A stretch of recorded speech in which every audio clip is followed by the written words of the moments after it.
GH0SDP3 OK.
Welcome to the Winds of Chaos, the Dungeons & Dragons campaign where you can influence the course of the game. You can harness the Winds of Chaos, this nefarious force of change sweeping across the lands of Gondara, by donating bits during the stream to help or hinder our heroes. For 300 bits, our heroes may find a useful, mundane, non-magical item. For 400 or 500 bits, you can buff the monsters that our heroes are facing with a minor or major mutation, respectively. Special thanks to our community's very own Bo the Distance for creating the random monster mutation table that we roll on for these redeems. For 600 bits, you can compel a player character's flaw. 700 bits grants inspiration to one player character. That's a reroll of a d20 during a clutch moment. And for 800 bits, you can make Flutter die roll on the Wild Magic Surge table, our community's favorite. Flutter's character, Kiona, is a wild magic sorcerer. That means that she doesn't have full control over her arcane powers, and every now and then, well, you'll just have to wait and see what happens. Finally, subscribers to the Dungeon Masters channel, that's Twitch TV/GhostPepper, can harness the Winds of Chaos to blow a custom NPC or magic item of appropriate level into the party's path. Please DM me on Discord for more info. Oh, one last thing. If you're a regular supporter of this campaign and redeeming or subscribing or things like that are things that you do fairly regularly, please consider subscribing to our monthly coffee plan. We use the proceeds from that to go directly towards funding improvements to the game, music, artwork, subscriptions to different services that make our game that much better. Any monthly supporters get a free Major Monster Mutation, Wild Magic Surge, custom NPC, or magic item once per month. We really appreciate all of our coffee subscribers, all of our bits redeemers, and every single one of you who watches the game. Please enjoy the show.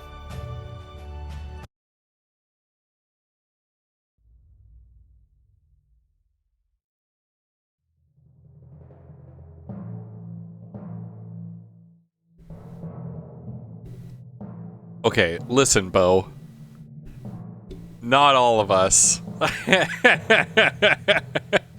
Not all of us are the best at this sort of thing. Oh my goodness. Welcome, everybody. Hey, Comf. Comf's here. Comf. Welcome. I wasn't able to actually chat, but I was lurking. You were doing some Lego. It was like Lord of the Rings. You were like Legolas taking down the elephants. That was crazy. How was that? I hope you enjoyed. That's amazing. Yeah. Super cool. Nice. Well, welcome everybody. Yeah, welcome on in. Hey, it's the Windbags. We're here. We're here. Oh my goodness. Minus the Queen Windbag. Sadly. Yeah. Oh my goodness. Yeah, Alice Rubin, how are you feeling? I know you've been under the weather lately. Oh my goodness. Hey, Cyberwolf, I should have sounds shut off during D&D streams. Unfortunate. Oh my goodness. Goon Balloon. They were as excited about the Goon Balloon as you were when I first mentioned it to them. I mean, how can you not be? It's amazing. What is the Goon Balloon? The Goon Balloon. It's one of the new creatures from the Spelljammer stuff. Oh, I haven't looked at that. Oh my goodness, where is that? Yeah, Bo was sharing some with me Oh. during, I can't remember, one of my streams, but Oh, yeah, that's cool. it's so freaking That's cool. cool. Yeah, come. I don't get the info. I don't get the intel. I just get sass about my narrating. I think it might have been our Sunday stream. So Bo was sending me like D&D stuff and just blurping and screwing with you. Yep, that's pretty much I'm it. proud of you. That's pretty much it. Collie gets all the good stuff. I get all the sass from Bo. In their defense, they also sent a bunch of crap my way too. I think they scared the heck out of me a couple times with like some rat ogres and stuff. Oh my goodness. Is that the new nickname for the penalty box in hockey? I would love that. Oh my goodness. Well, I hope everybody is doing super well. I'm so glad to see everybody here. Bo, Comf, Megan, Lenny, Cyberwolf is here. Welcome, Cyberwolf. Showgraz is here. Squanchy and Vinyl. Vinyl, thank you so much for that resub. That is so generous of you. That's so cool. I scrolled up in chat and saw it. Oh boy. If it's easier, you can call me Comfy too. I don't mind calling you Comf. Neither. I think it's super cute. If you have a preference, though, please let us know. Yeah, if you have a preference, for sure. But are you ready to razz him about the rules he gets wrong? Oh my goodness, Bo. Already loading them up in the chamber, are they? Okay. Well, we've got a roleplay question of the day. My goodness, players, I hope you're doing well. Collie, Woof, I hope you had a great week. Oh yeah. Woof's just like just a shell-shocked nod. Is that good, eh? Yeah. Yeah. Yeah, that's fine. Okay. Well, I had my birthday dinner last night, which was super fun. Oh my goodness, Nice. my birthday present. My nieces, 2.5 and 4.5, they created a bunch of birthday gifts for me. I could probably grab them. They're like right over there. Anyway, it's like they made a bunch of cutout hearts and like a little birthday card and did a bunch of stamps and coloring and they, drew me, of course. Anyway, super cute. And then of course I took them to preschool today. So yeah, it's been a good week so far. So cool. That's so cool. Yeah. Nice. Yeah, we did my birthday dinner on Sunday night. Yeah. And that Where'd you guys end up going? We went to Joey, which is like I guess it's like a Western Canadian kind of upscale-ish restaurant chain. I don't know.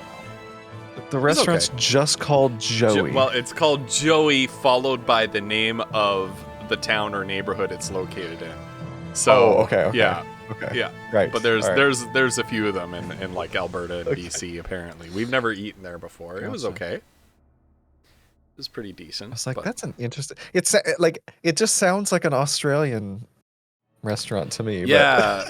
Somebody told me it used to be called Joey Tomatoes or something. I was like, are you having me on? Like I've never heard of it. They're like Cactus Club, exactly, Squanchy. They're like Cactus Club or the Keg or any of those. They're kind of the same thing. I have no idea what an equivalent is in the States. Do you have the Keg in the States? Doesn't sound familiar. Yeah, I wouldn't even know. I've heard of the Keg. Yeah. Oh, but I live up here. Yeah, you would have. Yeah, I don't know. Shit. Yeah, I wouldn't know what an equivalent is in the States, but it's kind of like it's like a chain restaurant, but like an upscale chain restaurant, I guess. Yeah, I mean we have things like that here too. I'm sure you. Well, I'm sure you do, but I don't know. I don't know what a U.S. one is.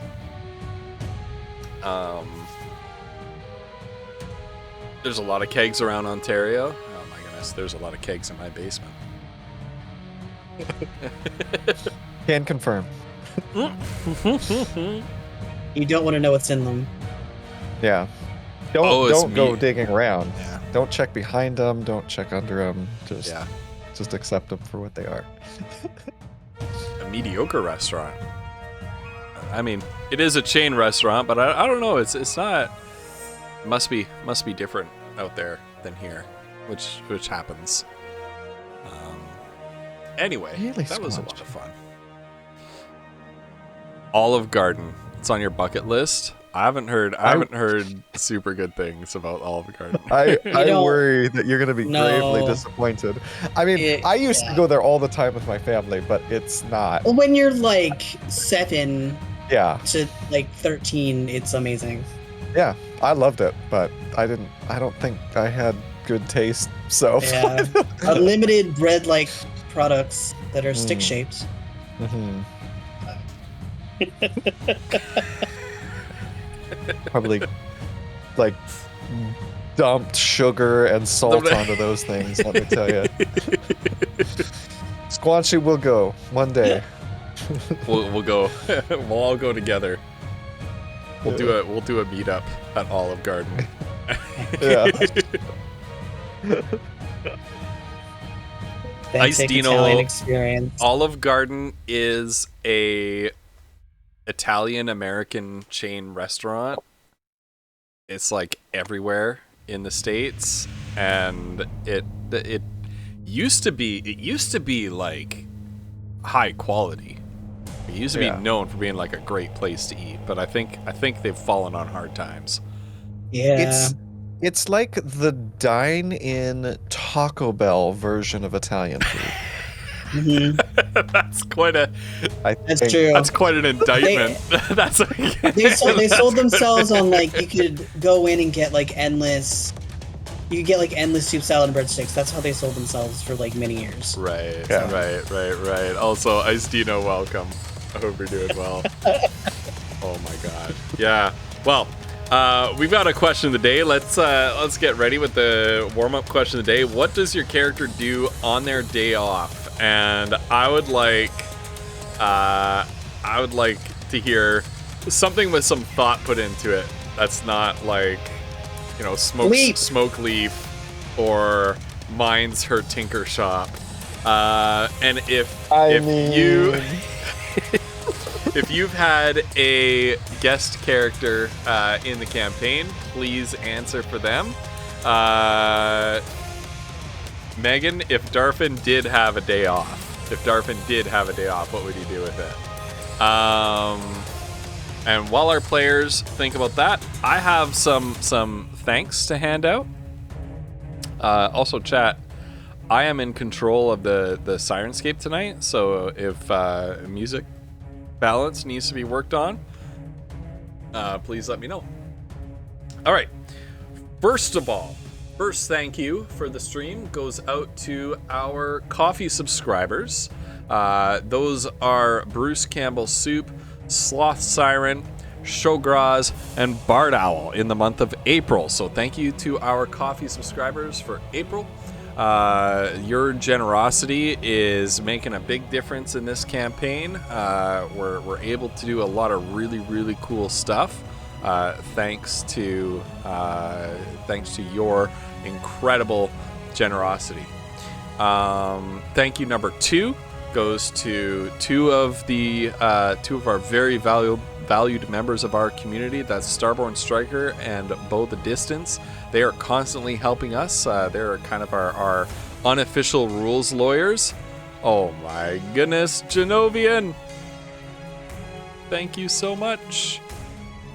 Genovian, with your subscription, you get to make a magic item or custom NPC to appear in the campaign. If you choose to, please DM me for more info.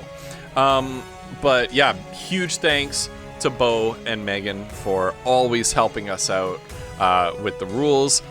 Sometimes we don't all know the rules. I'm fairly well versed in D&D, although my experience is more in 3rd and 3.5 edition.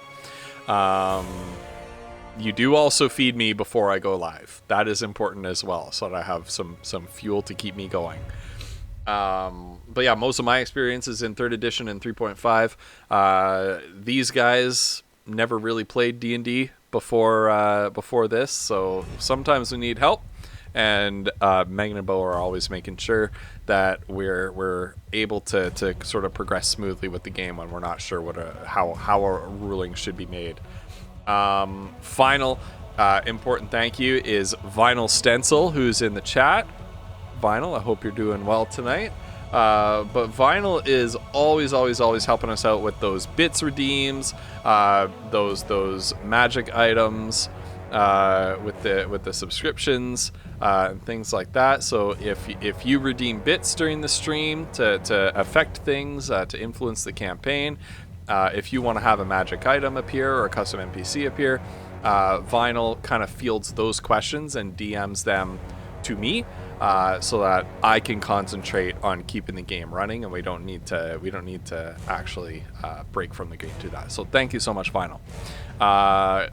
Lastly, but certainly not leastly, I would say even mostly, is, oh my goodness, Genovian. Thank you so much. That's so generous of you. But most important thank you is to all of you just for being here. Because we love the interaction with you. We love the feedback that we get from you. We always find it incredibly energizing when people come by and they say, hey, this was really cool that happened in the campaign, or people are getting really engaged in what's going on in the campaign. It's amazing. I see a Pug and I see a Como in chat. Welcome, my friends. Welcome. Genovian, thank you so much for your incredible generosity. That is so cool. Oh my goodness. Genovian. That is amazing. You are important. Chat, you are important. I'm going to have to ultra scroll to find the answers to the question. If you answered the question, could you repost your answers? And I can see. I'm never going to find it again. I know that Ifema would take a day off, drink lots of tea, and spend time with her snails. I think I saw that. I think I also saw that Darfin never has a day off, so that's just Megan dodging the question like the coward she is. Coward. Fielding would not have many days off, but for the few she would have, she would definitely make bread and salsa from scratch and share it with Tree Root over tea while they both read. Hell yeah.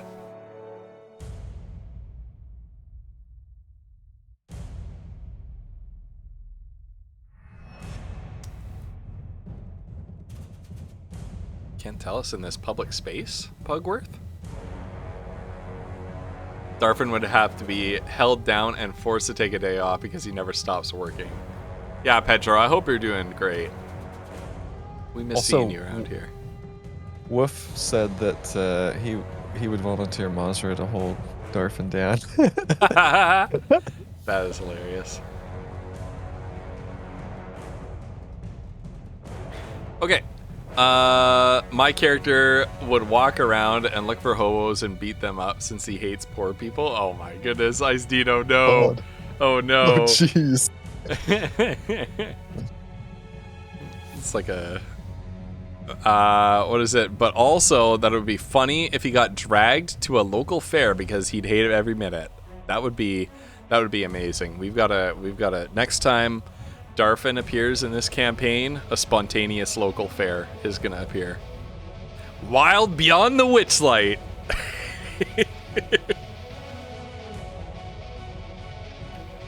My character would probably nap, take a long walk, and eat snacks. Hell yeah. You passed Calculus 3, Pedro. All right. Pedro, that's freaking amazing. All right. Dude, I don't think I could pass Calc 1. In fact, I'm certain I couldn't. Oh no. Oh no. Woof and Cauliflumps, what would your characters do with their days off? You want to go first, Woof? Yeah.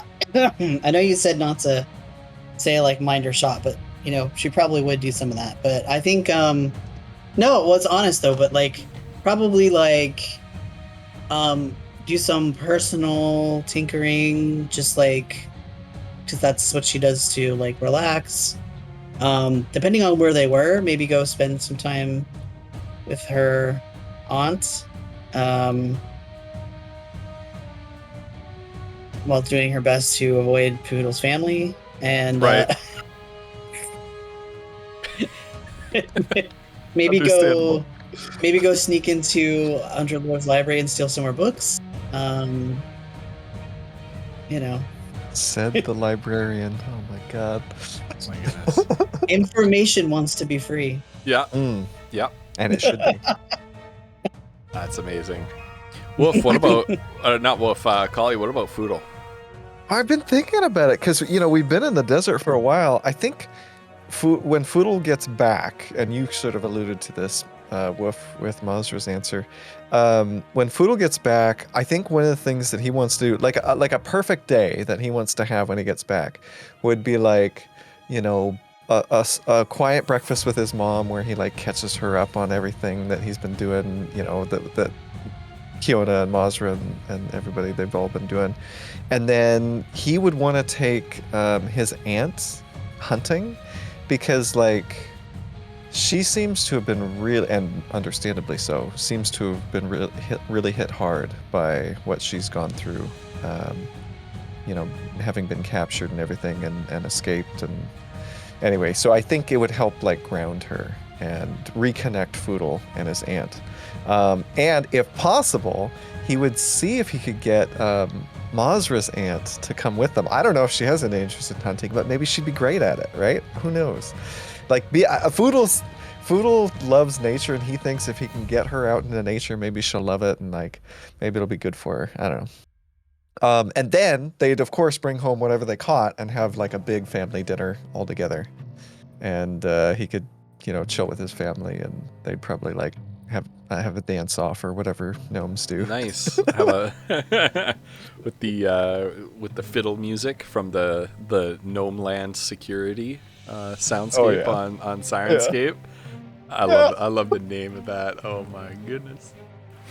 Oh Gnome wow. Land security. Man. All right. Well, let's dive into it. So, chat, as always, we now have a recap command. We have a recap article on the World Anvil that we're putting together for this campaign. So, anytime you would like a recap on the last few episodes, or just what happened last week, please feel free to type exclamation recap or WOC recap in in the chat, and you can pull it up. I took the liberty of preparing a recap for today's episode that obviously has just started. Oh god. I'm concerned. Yeah. I don't know, it was just a placeholder. Might delete it later. Might not have to. We'll see. Yeah, I mean, depending on how it goes, you might only need to really delete the word probably. Right. There we go.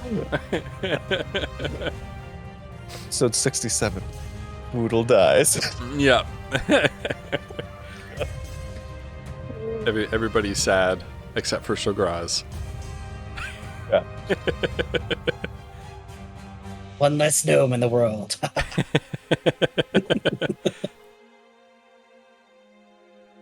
Comf. Hey, Typhoonsy! How are you doing tonight? Typhoonsy, welcome. All right. Yes, we like magic tricks. Broccolumps. Wait, what? Oh my gosh, Typhoonsy! You son of a bitch! Who's Broccolumps? Oh my god. The mad lad actually went and did it. It's amazing. And you're like mirror universe self. It's evil Collie is what it is. Collie. Does it have a goatee? Oh, He's gonna follow you soon. He's gonna follow you soon. All right. So, you've got the recap in chat. If you need a recap, type exclamation recap and use that chat command in chat. And we've got a written recap up there ready for you to go. For now, you are making your triumphant return, perhaps a little bit worse for wear, to Camp Resilient after your outing at the Gardens of the Moon, which ended in something of a success. I mean, you got what you went there for. You're not quite sure if you kind of accomplished the secondary goal of making the desert a better place. You left that with a little bit of a cloud over your heads. But at least Foodle had the presence of mind not to just open fire. and remove himself from the situation. I'm proud of him. Yeah. I'm semi-amazed. You guys, before you set out again, you only have a short while at Camp Resilient before you've got to set out again because the time is working against you. You prepared a bit of a shopping list. Yes. Foodle. Now, I don't know if this is available because they come in lots of 20. Yep. But Foodle really needs as much shot as he can get. So if he can get 40, he would love to. Yeah. Okay. Yep. All right. Yep, you can have that. And would that be expensive price or the normal? That would be expensive price because it's going to be a rare commodity out here. Yeah, that's what I figured. I feel like that's what he paid last time. So yeah. Okay. All right. So he'll pick that up. And then if there's any available, he kind of needs some more smoke leaf. Okay. So that he doesn't have to have, guests pulling random stuff out of Grundlewild's bag. Yeah, it's in short supply out here. You can buy one unit of smoke leaf. Okay. And that's going to be expensive too. Okay, here we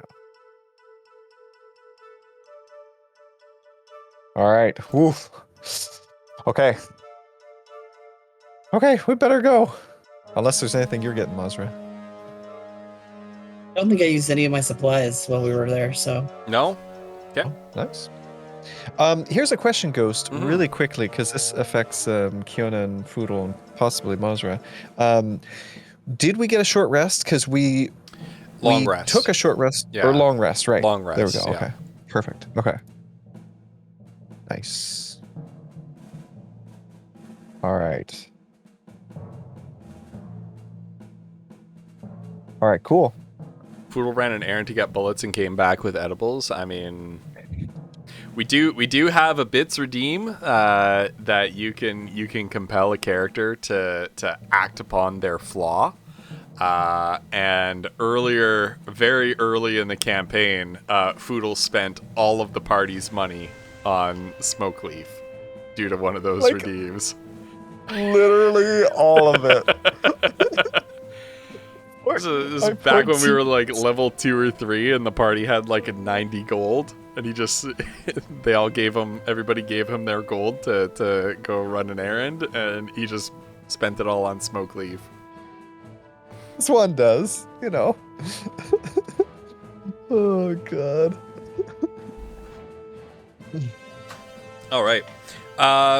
So, yeah, Mazra, did you need anything? No, eh? You were good? Okay. Good. And with that being said, after a short restock, resupply, a quick night's sleep, and an early morning breakfast at Camp Resilient, you set off once more, this time heading north towards the Fortress of the Unconquerable. Along the way, early in the journey, as the sand skimmer is racing across the strange substance that is the aqua sand, Iskander comes knocking at your door. Hello, come in. Oh yes, hello. Iskander, how are you? Did you need anything from the shops? I should have asked. No. I have everything that I need. Thank you. Okay. Kiona, Mazra, that's a pleasure. I hope everybody in Iskander is kind of looking at Kiona and Mazra a little bit weird. Little eye narrow at their little guide. In any case, I do not wish to sound mercenary in my dealings with you. However, do you recall our agreement when you first asked me to be your guide across the desert? Yes. Why? Oh, well, I would like to take a bit of time to collect upon that if I could. Not far out of our way, in the Rocky Hills to the west of where we're traveling, there is a pre-Gondaran ruin that was unearthed during the Goblin War and the destruction of Amortica. It's been inaccessible to explorers, at least, I believe, until now. I would like to take a brief detour, no more than a day, and study this ruin.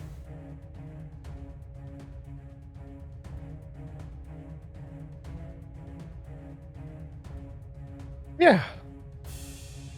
I mean, yeah, we can do that, of course. You're right with that, Foodle? Yeah, I mean,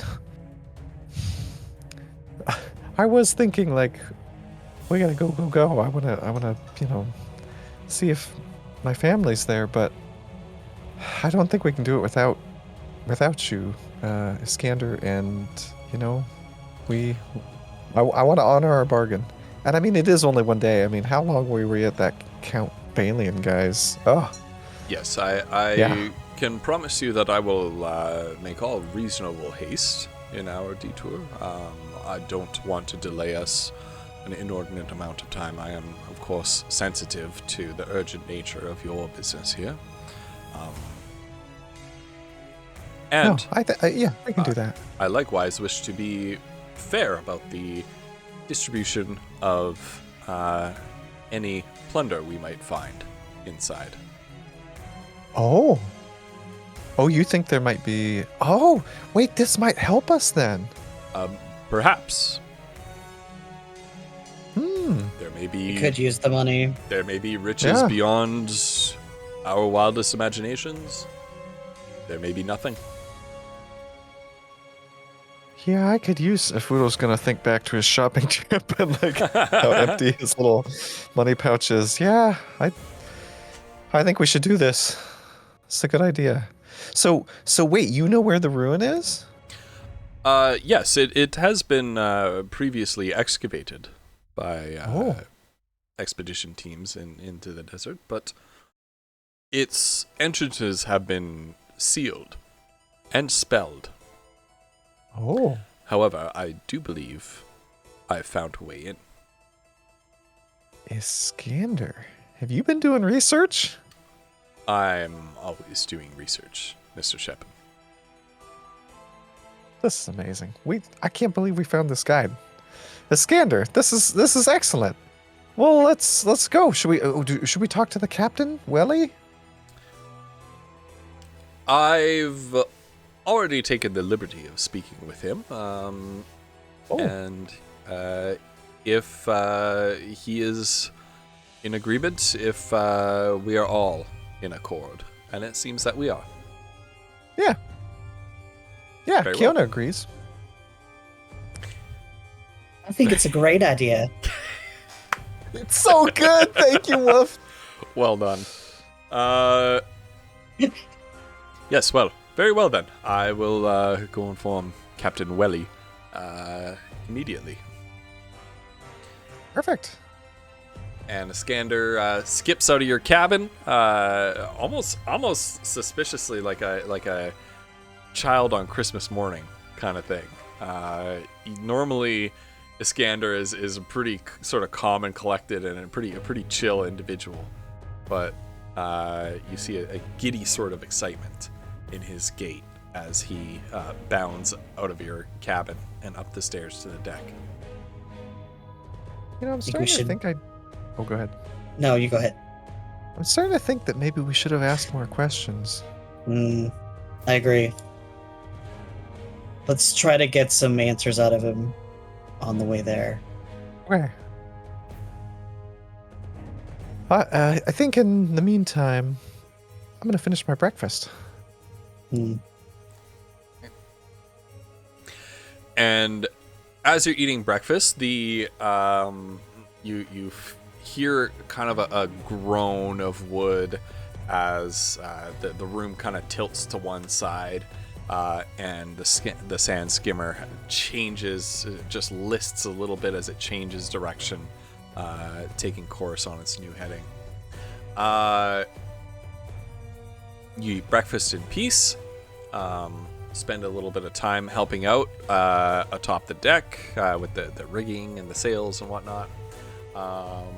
And by the time it's getting on towards noon, somebody shouts land ho in kind of an awkward like land. Well, I mean we are on. Sod it, land ho. And kind of didn't quite know what to shout out there, and you hear the dinging of a bell. The crew gets to work preparing for landfall, and the sand skimmer comes to a stop and weighs anchor at the feet of the rocky hills in the northwestern desert. Iskander Rocky himself, Hills. yeah, Iskander himself is basically kitted out to be prepared for just about anything to come. In his adventuring gear, his curved sword at his side. Well, friends, we continue from here on foot. We should arrive before sundown. All right. Well, here's a question, Iskander. Yes. Do you mind if we talk while we walk? No, yeah, let's do it. Let's be on our way. I remember you mentioning we might want to be careful around rocks because of the Kruthix. Is that right? Not quite. Much the opposite, I do believe. Oh, okay. Unless the game master is having a moment. The Kruthix find it more difficult to burrow through rock. Oh, right. Okay, I had it backwards. Okay. As I think- does Her Majesty, of course. Right. That makes sense. Okay. All right. Well, I'm ready. We got this. It's gonna be fun. It's all going to be fine. Yeah. I'm sorry, Mazda. What were you saying? Oh, I was just saying, I think you just have to kind of keep a wary eye out and be aware of any tremors you might feel. Yes. Among other things. You know, I was also thinking, I don't think it would work though. You know how they were confused about the land ho thing? They could say sand ho, but then, like, there's sand That is everywhere, so I guess it's not. I don't know. Important. Maybe there's not like a. Rocks ho? Yeah, maybe. What is your We'll think thought on on it. this, Mazda?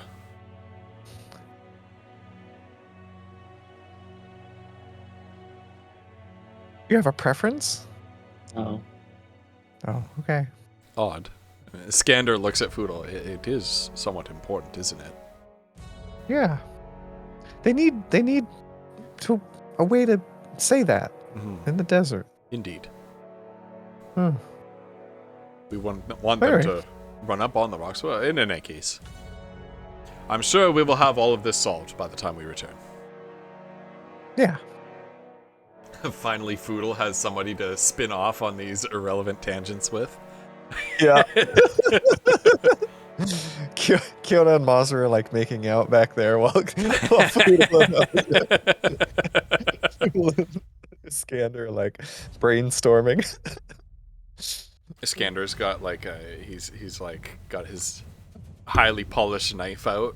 It's just like looking behind him.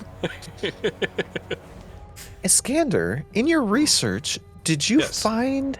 So we're gonna go into this ruin. Did you find like any information on what the ruin was used for? Like, what can we expect in there? The ruins of the pre-Gondaran civilization in the Lost Dunes are somewhat of a mystery. We haven't been able to get inside many of them. Right. The ones we have been able to enter are often because their facades have been breached. Their outer walls have been opened to the elements. Decay has set in, damage from the storms. Yeah. That makes sense. I was thinking like maybe if people knew where it was, then they could figure out what it used to be back, but it's so old and the sand probably makes it really hard to tell where things used to be I don't know. Anyway, we Right. can make some inferences based on the size, construction, architecture, general layout, location in reference to other ruins, but without some hard information on the history and culture of the people that inhabited this place before the Gondarans. We have only speculation to go on. I'm hopeful that this ruin will yield some more concrete answers. Right. You know, I had another thought too. Please share. Well, have we? I guess maybe some mages would have. Have we been able to translate Gondaran? Sorry. Gondaran is a reference to the ethnic, sort of ethno-cultural group of humans that inhabit this region currently. Right. So, like, okay. Cormantians. Pre-Gondaran would be Yes, right. Okay. yeah. So what would the language that these ruins? Nobody knows. We don't know. Nobody knows. Okay. Do we know what language they've used? No. That itself is quite the mystery. Interesting. We only have the inscriptions on their exterior to go by, which is often not enough on its own to begin the process Right. of translation. Well, yeah. I mean, I've heard my uncle told me stories of, I'm used to an alphabet with letters that make up words and words making up sentences. I know that there are some cultures that don't have an alphabet per se. That maybe they use pictographs or, Indeed. write the whole word as a single symbol, that sort of thing. So, Indeed, and it is sometimes without proper reference difficult to tell which is which. right. Interesting. And so the kind of shop talk continues on like this, and Iskander is very happy to just sort of talk your ear off about this stuff. As you know, as much as he's an adventurer, he's also an academic, and just loves to talk about this stuff. He is a perfect fit for the Windbags of Chaos, isn't he? And he windbags the livelong day till about late afternoon. You crest one last hill, and you see the remains of an abandoned camp constructed around a deep downward sloping trench that's been dug out of the earth. And this trench, as you draw nearer to it, slopes down before stopping at the foot of a massive doorway, sort of like a sealed double door built out of what appears to be one solid piece of black stone. Whoa. Okay, so we see... Is the camp at the top of the trench or at the bottom? The camp is at the top, Okay. and it looks like whoever set up this camp dug the trench out and sort of excavated it. Okay. So the camp looks abandoned. Can Foodle kind of try to look through his scope or something and see if he sees any, signs of movement, like if there's any Kruthix or who knows what in the camp. Sure, yeah. Roll it. Imaging. Yeah? Okay. I'm not going to switch views just yet, but That's not bad. Perception, so 18 plus 5, 23. yeah, so there's no sign of any disturbance in this camp. It kind of looks like it was.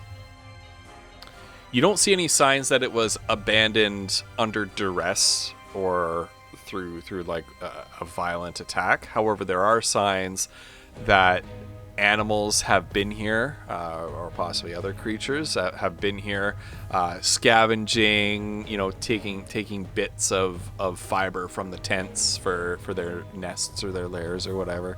But it looks like this place was just up and abandoned. It doesn't look like they were chased out, but I guess they left. Do you know why? They just couldn't get in, basically? That is basically it. The funding for this expedition dried up once they were unable to find a way forward. They should have had you. Well, they did have me. I chose to remain on my own expense.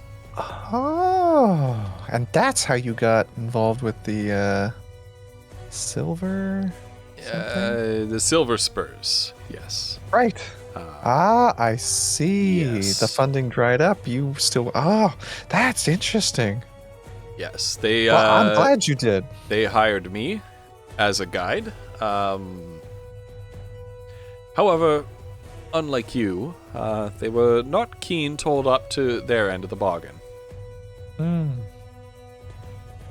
Although, as you well know, after our encounter at the Last Chance Inn, I managed to recover my end of the bargain anyway. And he produces the gold disc that looks like some sort of holy symbol for a deity that you're not familiar with. And he walks straight down to the door and he slots it into a socket in the door, turns it slightly, and the Blackstone doors split down the middle with an echoing crack and kind of budge a little bit. Mazra, Kiona, Foodle, could you render me some assistance with these doors? Yes. Before we go in there, do you have any idea of the kind of things we may encounter? I am afraid absolutely none. I might be able to help us there, Mazra, if we have. Oh shoot! What's it? How long does commune with nature take? Where's this spell? Commune. So I can do my ritual. It only takes a minute. We planning on? It's not a bad idea. So while Kiona, who is actually semi-strong, I think because of whatever race she is right now, she's got a +1 bonus to strength. Foodle has He's no a dragonborn right now. Yeah. Right. Okay. So while Kiona and Mazra help, Foodle's gonna sort of kneel down in the sand, sort of bury his hands into it, and he'll put the statue of Aaron Selch there, and focus in on, open up his senses to the surrounding terrain and land. So I think with that communion with nature, you get to ask me like a few questions. Yes, you instantly gain knowledge. In fact, can I just post this? How do I post it? I don't know how to post it. Anyway, you instantly gain knowledge of up to 3 facts of your choice about any of the following subjects as they relate to the area. Now, here's something that might be important, Ghost. So the spell gives you knowledge of the land within 3 miles of you. In caves and other natural underground settings, the radius is limited to 300 feet. So I think you should probably interpret that. No, I mean, you're going to, but yeah, interpret that the way that it applies to this situation where he's like at the entrance to a underground. Yeah, you're the facility, the complex is on the level that you're at, so you don't need to go down with the spell. Right, okay. Does that make sense? Yeah. Okay. Okay, so you can instantly gain knowledge of up to 3 facts of your choice. So, influence from other planes, buildings. Well, we know there's a building. Powerful celestials, fae, fiends, elementals, or undead. So Foodle's curious to know if there are any powerful undead or any elementals. What's the range on that spell again? It's either 3 miles, sort of outdoors, or in caves and other natural, it's 300 feet. You do detect an elemental presence. Mm-hmm. Okay.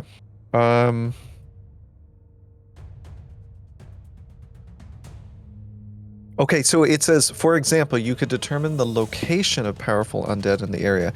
Does it seem like it's coming from the thing that like the doors that are just opening now? Like in there are no there. undead. Oh right, elementals. Yeah. I was reading the example. Yeah, the elemental presence is coming from within the doors.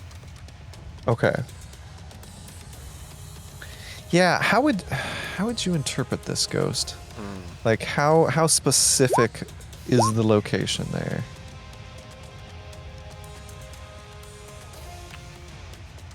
Not super specific. Okay. Like more direction. Is it inside here? Yes. Okay. And then he's curious to know. So it also says, because I've got one question left. Are there any prevalent, like, animals that he can sense? Specifically, he's wondering about what's going on inside this place they're about to enter. You can detect the presence of no animals inside. Okay. All right. So Foodle is going to the bracers are gonna, they're gonna the light's gonna go off, and the swirling leaves above his head are gonna sort of dissipate back into the bracers, and he's gonna stand up and tell everyone, okay, I there seems to be a powerful elemental force inside here. No animals, no undead, but we should definitely proceed with caution. I agree. I think we can expect that this place might be protected. If not with living creatures, perhaps by traps or other contrivances. Yeah. Well, Masra, what do you think? Do you want to go first? Sure. Okay. Food will put the statue of Aaron Selch back in his bag and then get gimbal shot ready. Okay. And you all four push against the stone doors, and they groan in protest as they haven't been moved in however many centuries, perhaps more than 1,000 years. But finally they give way, and you manage to push your way inside the darkened catacomb. And I'm gonna move you guys over. Oh, it's happening. It's happening. Here it is. Let's see, what can chat see? Absolutely nothing, but that's because I'm over here. Okay, there we go. Oh, Bo, I might be able to get that info for you. Sorry, just looked at chat. Before we Yep. move anywhere, what is the rule on, like, if you're can you hold an action that's a spell? If that's you like hold a it, tacky spell. yeah. So here's the thing: you spend the spell slot when you do that. If you hold it for longer than one turn, i.e., if you hold it for more than 10 seconds, the spell slot is expended. Okay. Whether or not the spell actually goes off. Okay. It's a cantrip, so it doesn't matter either way. But Yeah. Okay. So you can Thank keep on doing it. That might mean that there's sort of something that comes up where you might think, okay, I would rather do this instead, but you're gonna have to cast a spell anyway. That's fine. So that might, for example, in an instance where you guys are deciding to stealth, and you're like, I held Firebolt, and then everybody says, okay, everybody hide, right? You're going to be casting Firebolt instead of hiding. Right. Does that make sense? Yeah. Right. That's how I interpret it. Mhm. Okay. So you find yourselves inside. Let me just get some proper right soundscape up. Find yourselves inside a musty, dusty catacomb. The air is very, very stale in here. Possibly more stale than you've ever experienced. Even in the ruins beneath Kiona's ranch, even in the dungeon beneath Duromon. This place, you can tell, has not been occupied, visited, even unsealed in centuries.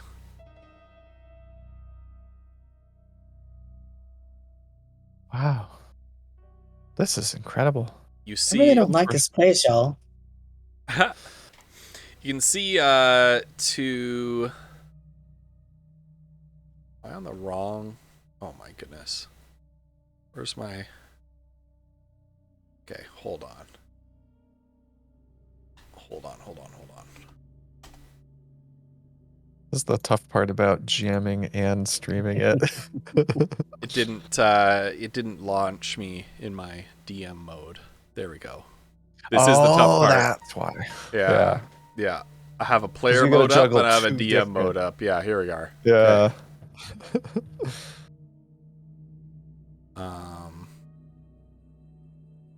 Which is interesting. I hope you can't see my DM notes, chat. Okay. Yeah, perfect. So you're inside this room. You can see to your left and right there are two smaller stone doors, and then here there looks to be this gigantic black slab of stone just blocking the way forward. I think Kiona's going to try. She's gonna sort of do a once over of the room to see if she can I feel like this is something Kiona would do. She's gonna see if there's any writing or carvings or anything on the Okay. walls or Yeah. anything like that. Sure. And when she goes to do that, Foodle's gonna stop her and say, "Wait, Kiona, we should check. See if there's any defenses." Oh, that's a good idea. Yeah, roll anything gonna that look up you the want to roll. monster.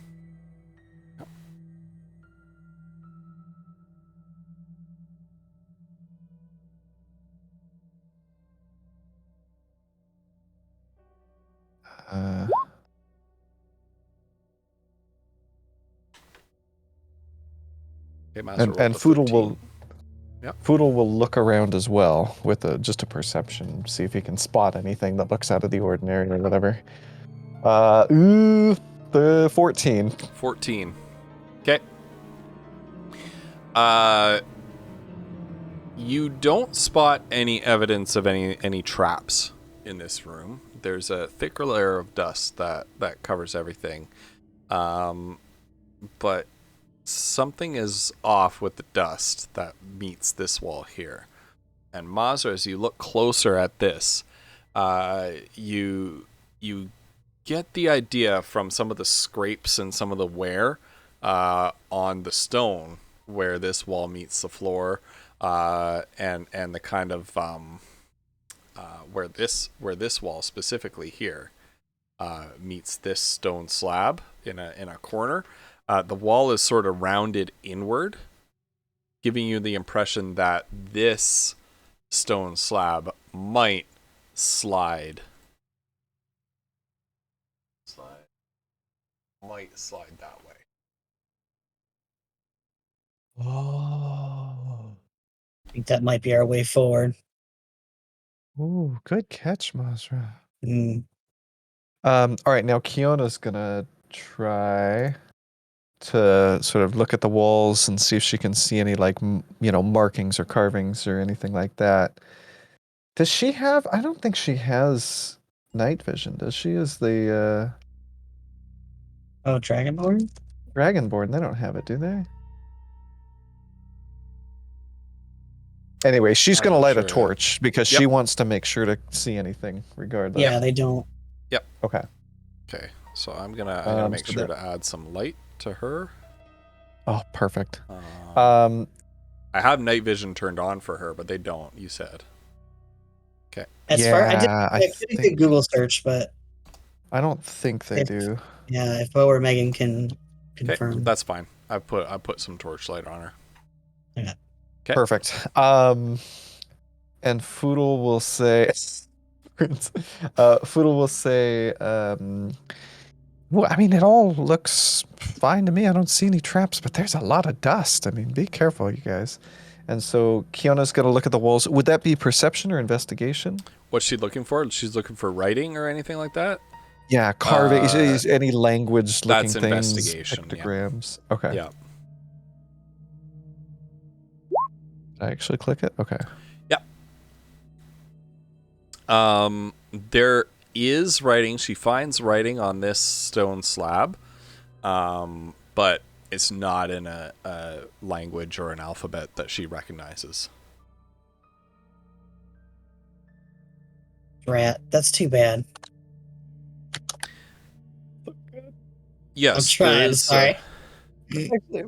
we have seen script like this on the exterior of some of the buildings in the desert, but we haven't yet been able to translate it. Well, I mean, it probably just says, living room. Right? I mean, or maybe dining room. No, I'm having flashbacks to the last time we were sneaking around someone's dining room. Oh, true. Ooh. Okay, well, what are these there's like these little indentations on the sides here. Did we find anything about this? Oh yeah, Kiona's like up here looking at the door. I don't know what these little alcoves are. Should we try to just push the door? Like this big stone, the black stone? I'm not sure about that. And Iskander knocks a knuckle against it, and it sounds solid. This thing probably weighs several tons. Ah, right, okay. It's not like a traditional door. I guess that makes sense. You don't usually make doors out of stone. Mazra, should I help you look for like a lever or... I So think. in your investigation, you found that these were doors as well, Yeah. sir. Oh, right. Yeah. I think our answers will be in one of these side areas. Yeah? Okay, well, I mean, let's try this one. All right. Very well. Okay. Is the doors, these side doors, are they stone as well?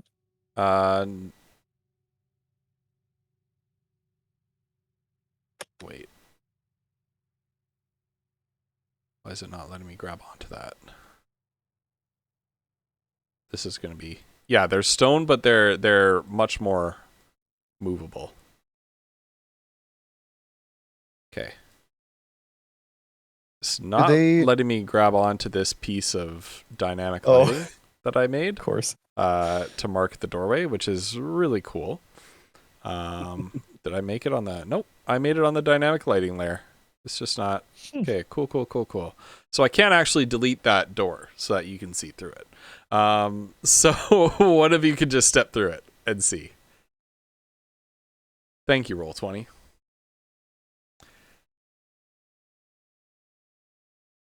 Okay.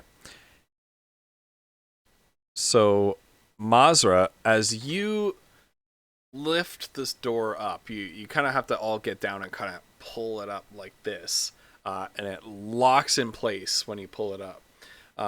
As you do so, you see inside the room, and the light from Kino's torch pours in. There's a large sort of turn wheel right here.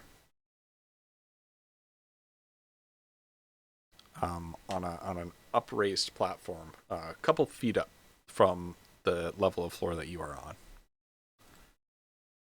Oh. Makes me mad that this music is not continuous. Does it look like the kind of wheel you'd see in like a mill or something? Kind of, almost like the wheel that you would see on a like a ship's anchor wheel as well to crank the anchor up. Interesting. Maybe that's our way through. Possible. Now, there's not anything bad gonna happen if we touch it, is there? Maybe? Should we check? We should check. I mean, I think we should always assume the worst, but Okay. Foodle, stop. Oh. Roll a dexterity save as Oh. I was just saying it. As you step on this flagstone right here, your foot kind of the floor kind of shifts and lowers and grinds a little bit beneath your feet, just a little. And out of the wall, a spear shoots out. Oh God. Mazur, watch out! 19 plus 7 for 26. Okay. Oh no, that's the wrong thing. It makes an attack against you. That's the DC with something else. 14. Even better. Okay. So it doesn't hit. Dodges out of the way? Yeah, you Okay. dodge out of the way, and the spear slowly retracts itself with a series of mechanical clicks back into the wall. Oh, Mr. Shepin, please be more careful. Just gonna move you back here. Yeah. Mazra, is there a pressure plate in front of you there? As well? Or something? Find out. Some trigger? So should they do like what's the investigation for that? Investigation, yep. Okay.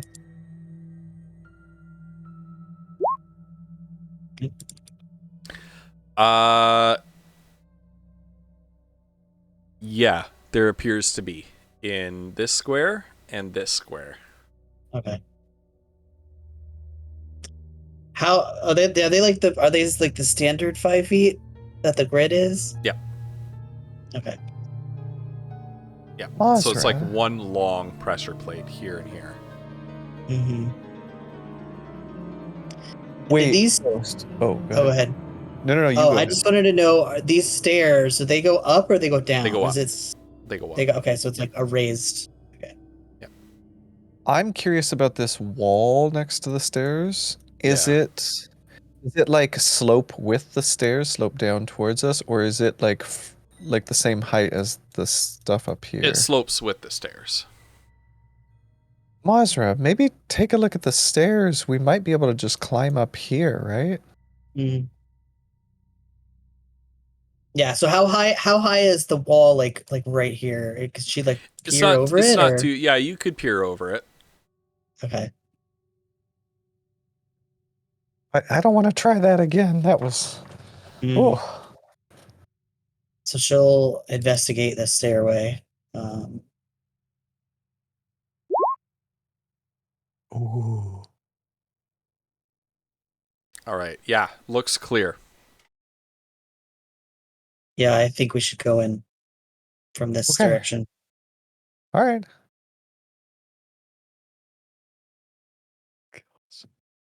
Yeah, if it's not high enough for Foodle, Monster can help him up. Okay, yeah. So you guys can roll an athletics or acrobatics check.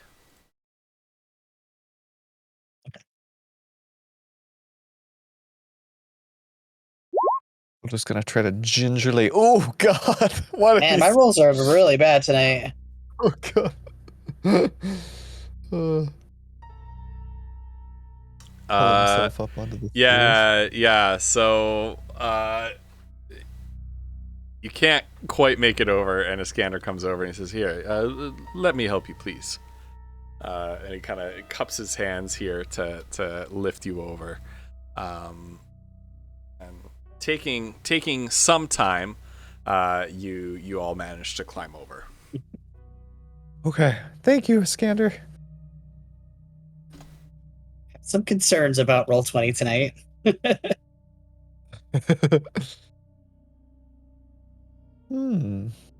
Now, it looks like there's some sort of metal. Is it metal and stone, Ghost? Now that we're closer. Yeah. So it's like yeah. And it's actually metal and wood, but it's so dry in here that the wood is like it hasn't rotted. Oh wow! It's not even stone. I thought it was stone from down there. Wow, this is ancient. Well, I mean,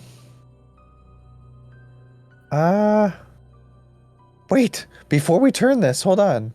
There's something in the corner here. Be careful. Oh yeah. Okay.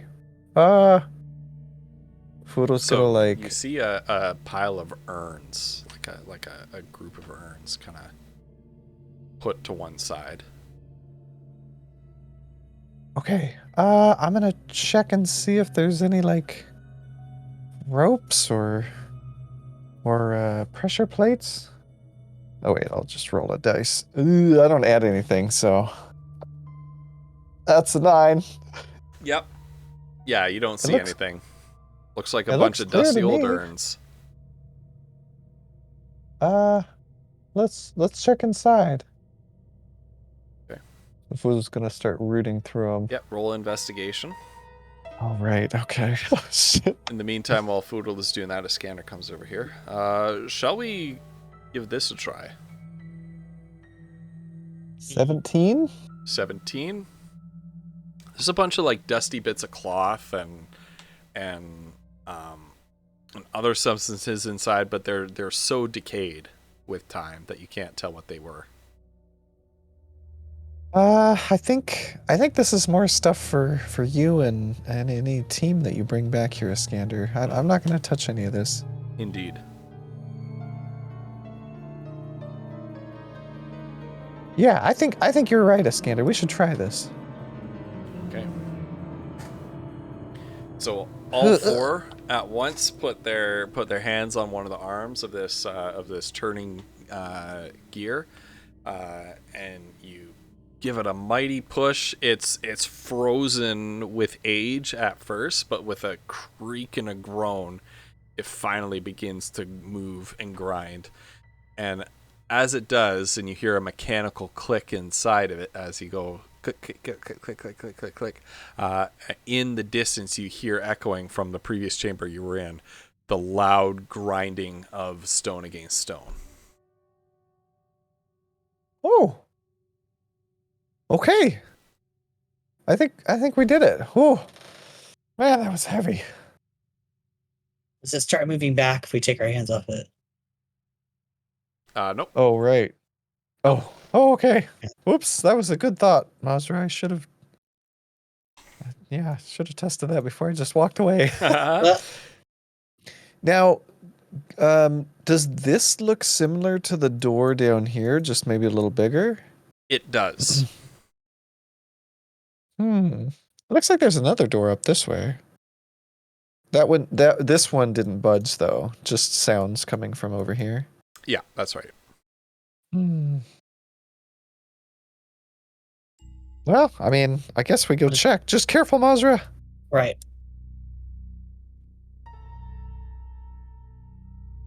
Kiona, you should probably come too. Yeah. Yeah, I don't want to be left here by myself. There we go. Thank you. All right. And you see that the first, the big stone slab that was here has retreated into the wall over in this direction. But there's another one right here, and this one doesn't have any writing on it. Oh, okay. If you guys excuse Looks me, like there I might- will be right back. Oh yeah, you're fine. Hmm. I would suggest we try the other room. Yeah. Well, here's a question for you guys. Do we want to open this big door, or do you think we can open that other door first?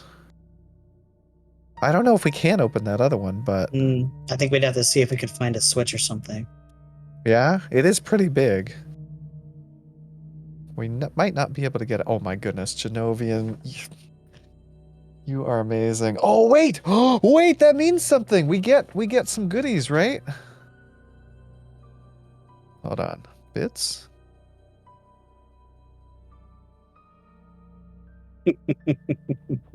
Oh, a useful mundane item. Genovian, thank you.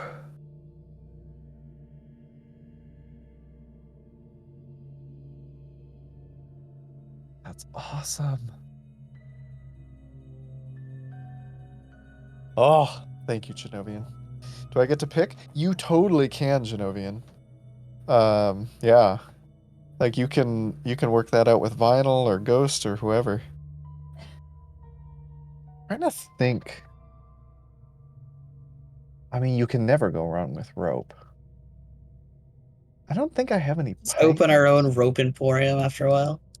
Yeah.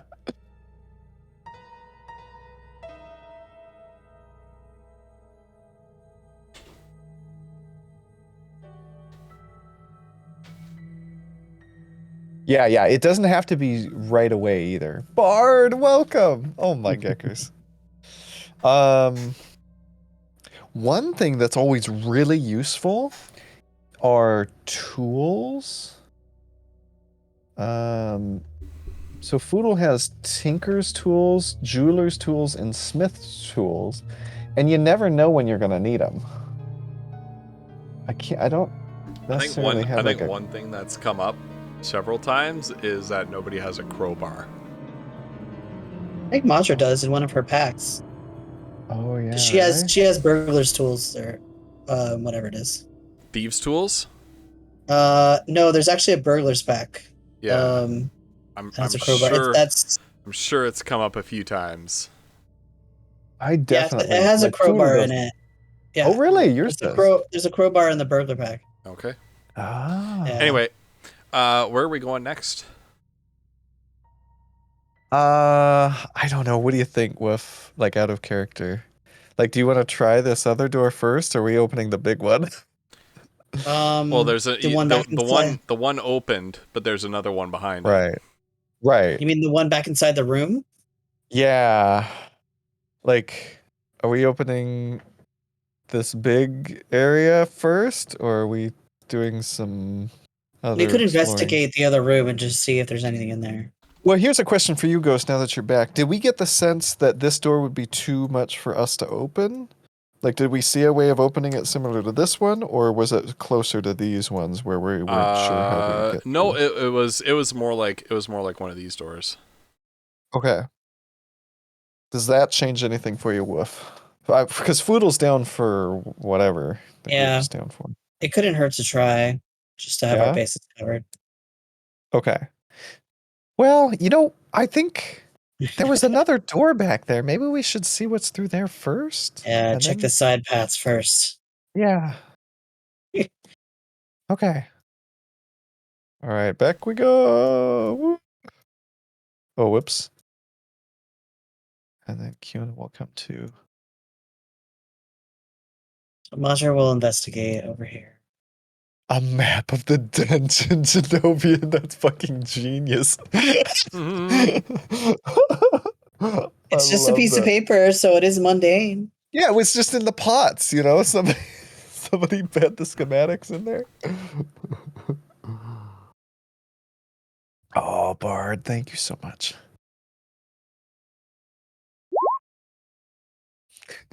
That's better. For checking for traps. No, she's checking for like um if there's any kind of like switch or You don't see anything like handle or something. Okay. that. Yeah. Then it was for checking for traps. There we go. You don't find any traps either. Yay. Yeah. Okay, looks clear.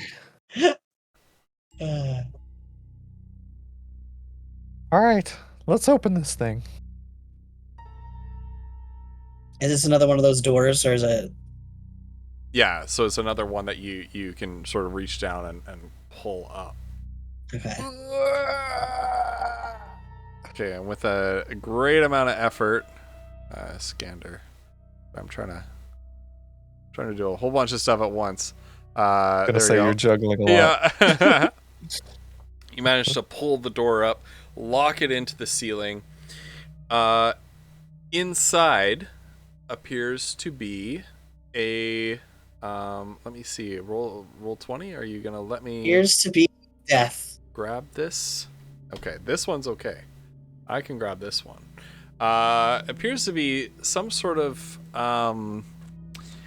archive room almost. You see these little slots where there are some like old scroll cases inside, rolled up bits of parchment. There are a few scrolls laid out on this table, like a stone slab table in the middle. Okay, we got to be really careful with this stuff, right? Yeah, but just check the floors first. Oh yeah. Probably in the walls too. Okay, I'll check the floors. All right. Brutal's really good at this. 16. Okay. Yeah, you find no traps inside. Hey, it looks safe, at least for the floors. Hopefully no more spears come out of the walls.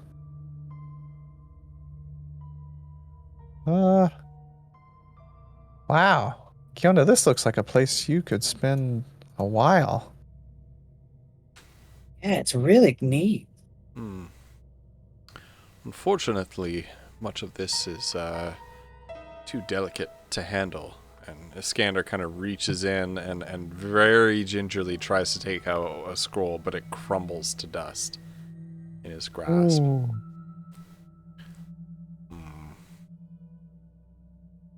Sorry, chat. Oh. You're kind of off the screen a little bit. There we go. However, among the piles of parchments that you find in this room, you do find one kind of piled, preserved because it's been pressed under a pile of other papers. You do find a document right here that is of interest to you. It is a kind of a diagram or a schematic almost. It portrays a stone pillar with what looks like a red dragon's head, maw wide open, breathing fire out of it. What now? Another picture kind of shows 4 of these pillars arranged in a square, breathing fire outwards in a cone into the middle of the square, and a fierce visage, like a ferocious face in the fire where the 4 fires converge. So there's like a blow up almost of like one of the pillars, and it's got like Yeah. a dragon's head on top, Yeah, it's and it's like blowing Not on fire. top. Not on top. Oh, not on kind top. of Oh. kind of like midway down actually. Okay. Like was it like carved in or is it like an Uh, actual dragon head? No, it seems to be carved out of stone. Okay.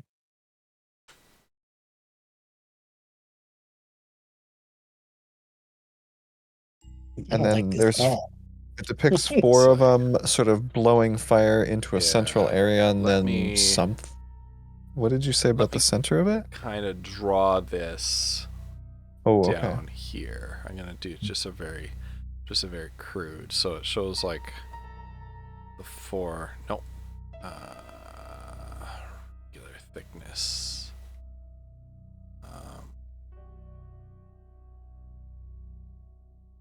Kind of 4 pillars.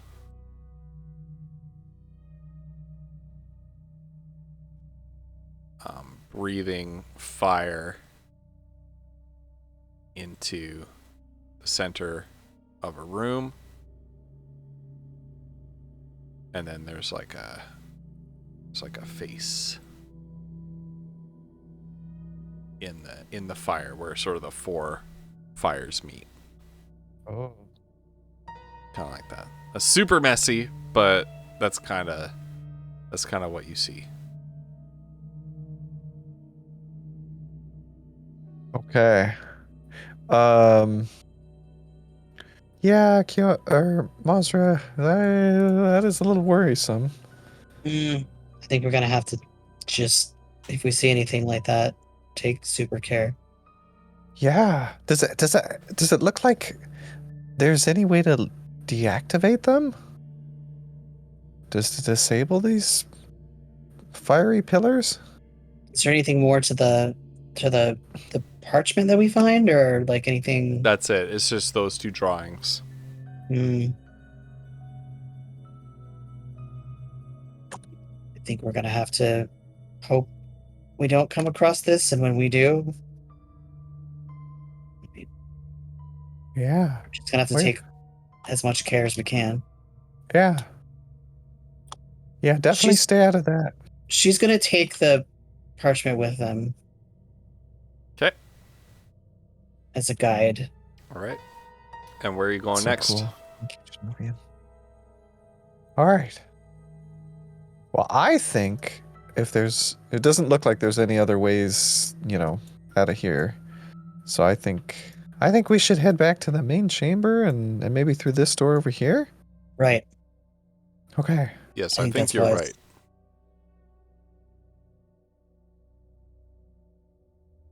Okay. So she'll try to open the. Oh yeah, Okay. Kiona has like a fire bolt ready if there's like a little any enemies Okay. in this room. Yeah. So you pull open this door as well.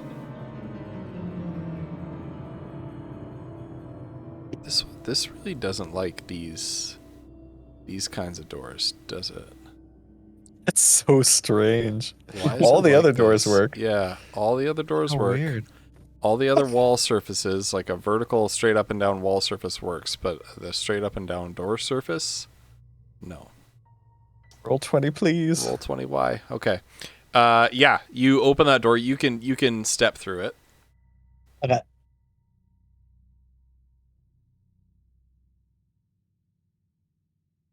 Before she moves in any further, I think she wants to just look around for traps in this Okay. general area. Yeah, roll it. Uh,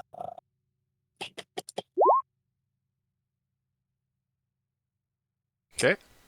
You Whoa. don't see any traps, but you do see something arousing your curiosity over in this direction. It looks almost like everybody hydrate. Thanks, Meg.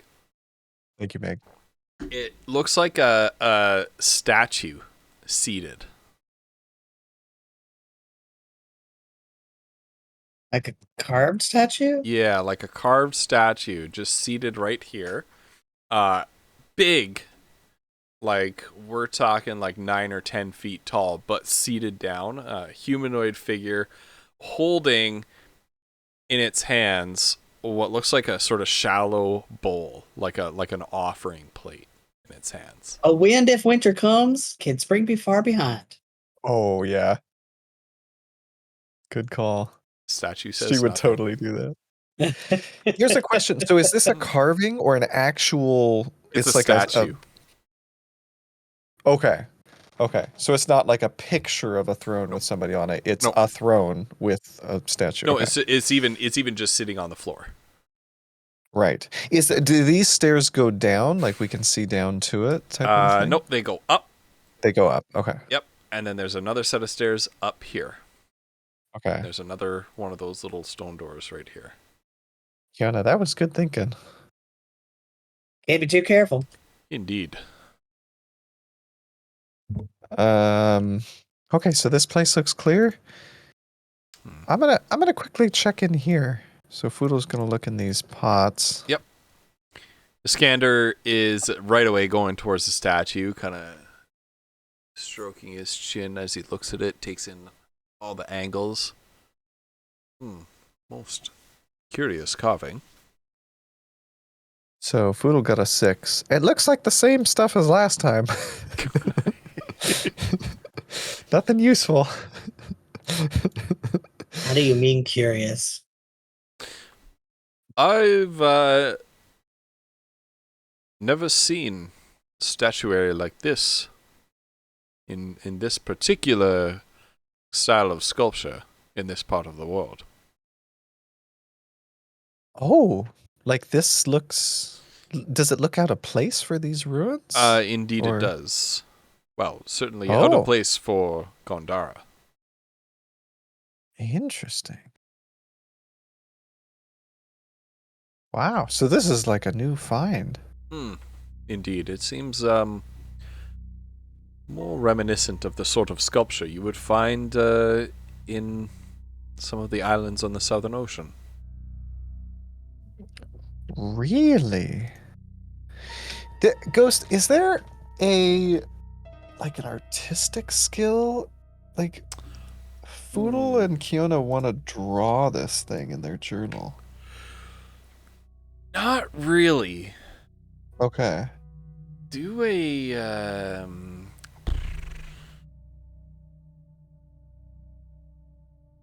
Is that dexterity? I don't know what that would be. Like, I'll allow a dexterity check at disadvantage. Okay. All right, so Foodle's going to try this. Kiona's going to try this. And she's going to do it in the thing. Let's just click Dex. And then Foodle's going to draw one too. So we got a 4. I rolled the same thing twice, so 13. And I just add the modifier, right? So plus 4? Okay, so 17 twice. Wow. Yeah, Okay. it's not bad. Good. Foodle's, he's did a good job. I mean, this is fascinating. It should be, I don't know, we could maybe put this in a book that you write someday, Scander. Indeed. Well, thank you for that. Yeah.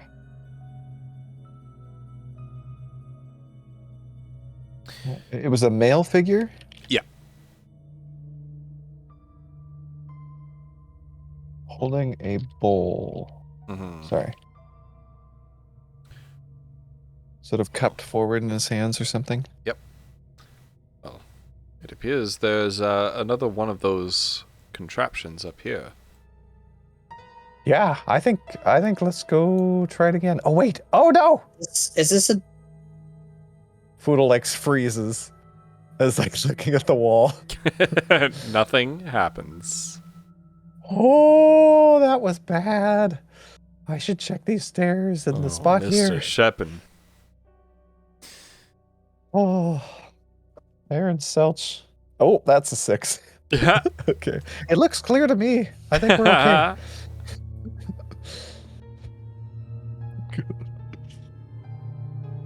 is this What were you also saying though? a door down here? Yes, it is. Looks like another one of those stone doors. Ooh, good find. Do you want to check this first or do the will? Yeah, let's check it. Kiona has a firebolt sort of Right. billowing off her fingers. Okay. Oh, it'll let me grab this one. So You're kidding. Amazing. Ooh. Okay. Oh. Oh. Majra sees nothing. Yeah, there's just a bunch of What's in old there? crap in here. Yeah. You Aw. can't That help was more. you can't help but think like, who would want any of this? Oh. Wow. Boy, I was really hoping for some goodies, but Well, go take Yeah. a look. I mean, I trust you, Mazra. It's looks You like shouldn't. you know. You shouldn't. You can't say that in character. Haven't you It learned? Mazra, you're one of the most competent people I know. If you say there's nothing in there, I trust you. It looks like a broom closet to me. I don't want one of those brooms getting me. All right. Let's open the big door. That's where the good stuff's My gonna gosh. be. We fucked up so bad there. Oh, that's painful. Iskander, do you want to take a look? Do you trust Oh him? no, I Mazra- trust Mazra See? implicitly. Exactly. Iskander, you know You're what's all up. fools. Mazra is one of the most perceptive individuals I've ever met. I don't know about perceptive, but she's really good at noticing things. Yes. I guess that's maybe the same thing. There went our 1,000 gold. I know the whole reason we came here. Frick. Yep, that was the treasure. Oh. All right. So you once again heave ho, put your backs into the into turning this gear. You once again hear that noisy grinding of stone against stones, the scraping sound echoing from back in the main room. You also hear the grinding of stone much closer as the statue, its head tilts up. Oh no. It drops the bowl onto the ground with a clatter, and it slowly begins to rise. I would like everyone to roll initiative. Oh my A god. wind if winter comes can spring be far behind. Nope, not this time. Dang it. All right, this is Foodle's fake initiative. Okay, This sorry, like a can Dark you- Souls yeah. boss. Ugh. So that was Kiona's, which is there. And oh god, I did so much worse. Foodle's freaking out. Now I roll. What the heck, man? Where did my character sheet for Iskander go? I feel like she definitely will, Megan.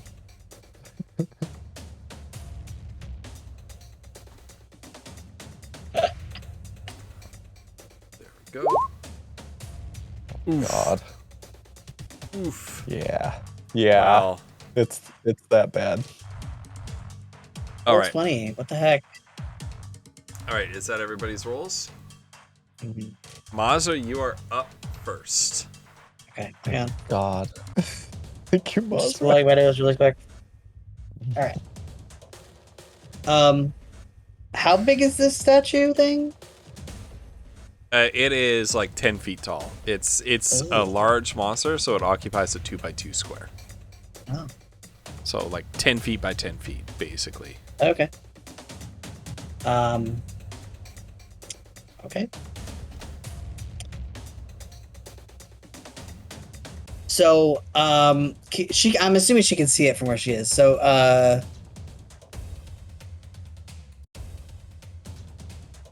she,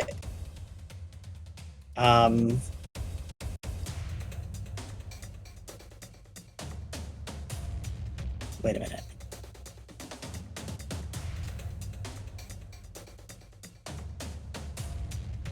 I think I'm trying to 4D chess, and I don't think I'm doing okay. All right. She's going to actually use a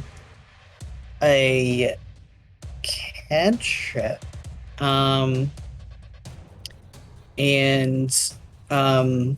she can see the creature from where she's standing, right? Yep. So she's going to Yeah, if you can see it in roll 20, you can see it. okay. So she kind of just almost reflexively like kind of holds out her hand and tries to hit it with this. So it'll need to make a dex save. Oh, you haven't done your oath yet. Does that count though? Because Yeah. no, this does not come. This does not come from the oath. This comes from something else. This is from my fighting style. Okay. Are you counting that? You or got a not? cantrip from your fighting style? Yes, because I took the Interesting. blessed warrior. Oh, okay. Yeah. Okay. Yeah. Oh, do it no then. way, really? Do Yeah. it then. Yeah. That's Okay. cool. Right. So you extend a hand, flame-like radiance descends on a creature that you can see in range. It must Yeah. succeed at a dexterity saving throw or take 1d8 radiant damage. And it says radiance, but we always chose like fire for her, so it should be fire Right. instead of radiant damage. So Okay. it's- It did make it save. okay. Yeah, it did make it save. So this searing flash of white hot light bathes the stone, and you can see kind of like steam and like waves of heat coming off of the stone visage, but it continues to trudge forward. Mazra, move action, bonus action. Yeah, she's gonna just okay, yeah. So she's gonna move I'm still trying to 40 chest this. Before she is shout like saying something, is that like a free action? Just like a really Yeah. quick. Yeah. Okay.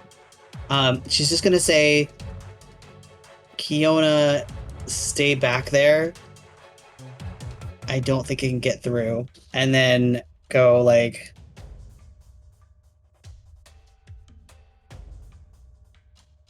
and kind of move over here. Okay. To see if it'll follow her. Yep. And indeed it does. It moves 5, 10, 15, closing in on you. And it is going to make a slam attack against you. Oh my god. Oh. So What's the 19 two numbers? bludgeoning damage. It's just advantage, but it doesn't get advantage. It just set to auto roll advantage. Oh, right, okay.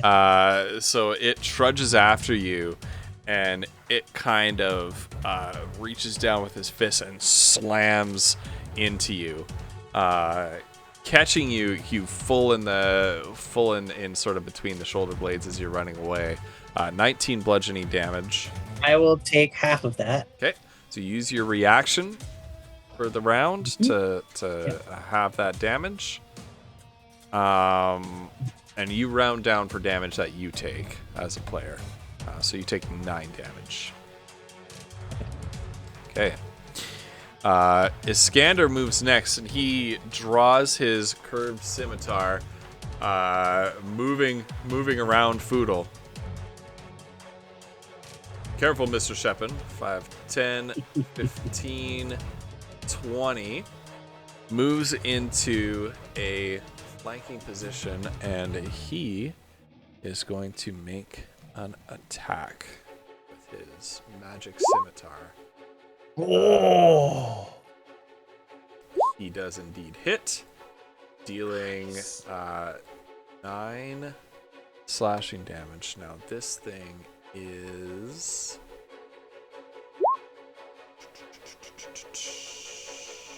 okay. It is a magical weapon, so it doesn't reduce. And Iskander gets to make his sneak attack damage because he's flanking. So it takes 23 additional damage. Oh, that's so good. That's Why- sneak attack at Rogue 10, baby. I don't even think he needs to be flanking though, because he's got that thing. But it doesn't work if there's another creature within 5 feet of the creature he's attacking. Right. So it's meant to be like a one-on-one dueling thing. Right. Okay, and as a bonus action, does he have anything cool for bonus action?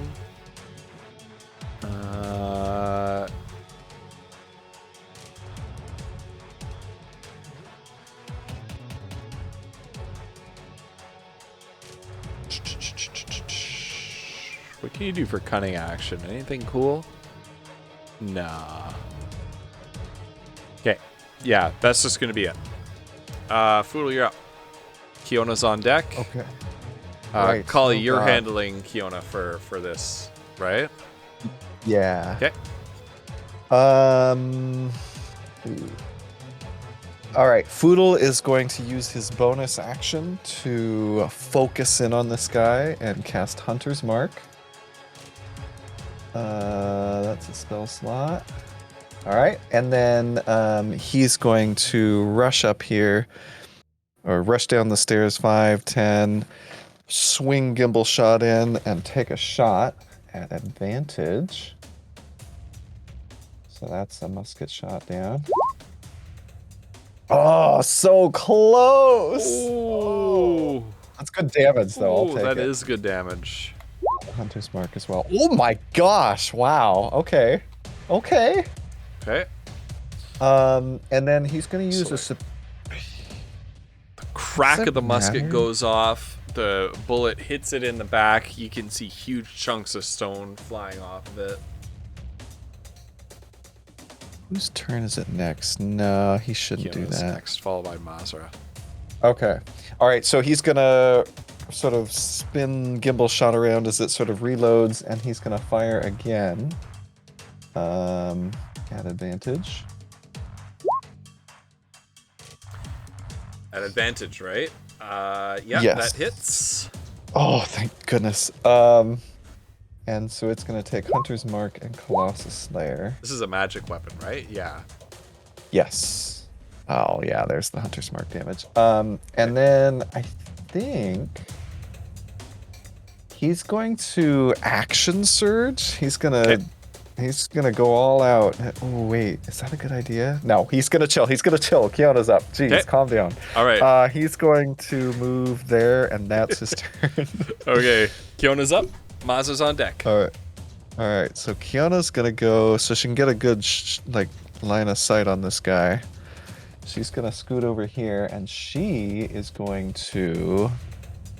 Oh shoot! She can't use that. Oh, she's not gonna use the Wand of Lightning Bolt. She's gonna instead. Yeah, because it's 100-foot line. No. Okay. Oh yeah, you don't want to use the Wand of Lightning Bolt right now. That would be bad. She's going to Scorching Ray this sucker. Is she? I think maybe she is. Yeah. Yeah. Okay. So she's gonna Scorching Ray. How do I do this? If I click it. But I click gotta it do three it 3 times. times? Yeah, click it 3 times. Wait, why is she on a? Oh, she's on disadvantage for some reason. Yeah, don't worry about that. I don't know why. Don't worry about that. So the first one misses, but the other 2 hit. So nice. for 18 Okay, wait. fire damage. Also, Yep. she has a thing, a perk thingy, a feat. Yep. Elemental Adept. When you roll damage for a spell that you cast that deals damage of that type, I think she did fire, right? Yep. You can treat any one as a 2. Okay. So, So did you roll any Oh. ones? no, only on the one that didn't hit. Okay, Yeah. so it doesn't matter. All right, never mind. Yep. Can't scratch that. Okay. This thing is looking very hurt as 2 rays of white hot arcane fire strike the back of this statue, blasting off chunks of rock, leaving scorch marks along its back. Kiona, anything else? Or is Masra up?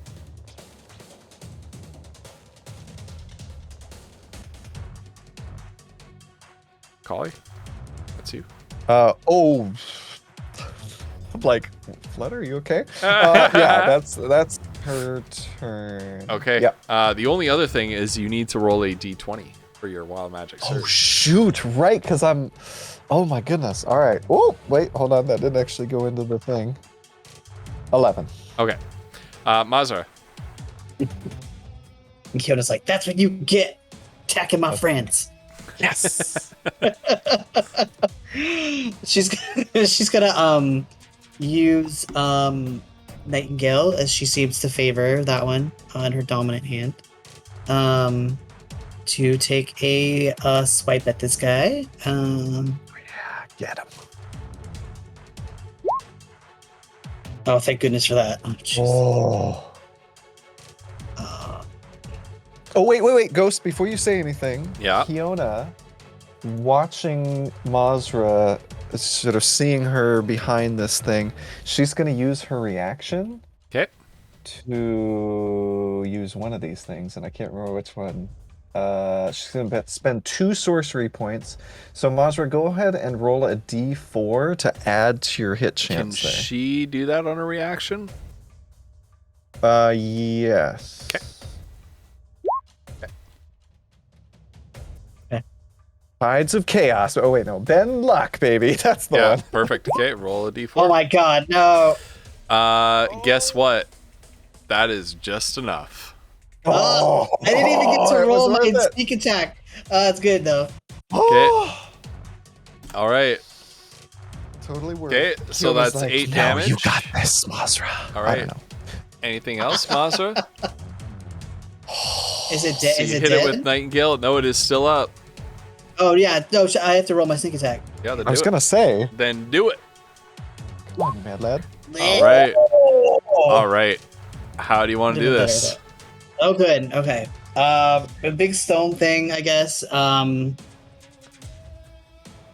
know. She'll just stab it in a joint or something. It's How- stone, right? How descriptive. Yeah. It's made of stone, right? Yeah. Yeah. She'll just stab it. Okay, yeah. I don't know. You stab it square in the chest. The magic knife sinks into the rock. You see sort of a spider web of arcane energy kind of move out, grow from the knife wound like shattered glass. And then the stone suddenly slumps lifeless and crumbles onto the ground. And it is finished. Budo's gonna like kick some of the rebel. Yeah. Nice job, everyone. Woo. Man, I've had just about enough of statues these days. Agreed. Well, Can I roll before? Oh, sorry. Go ahead. that was certainly exciting.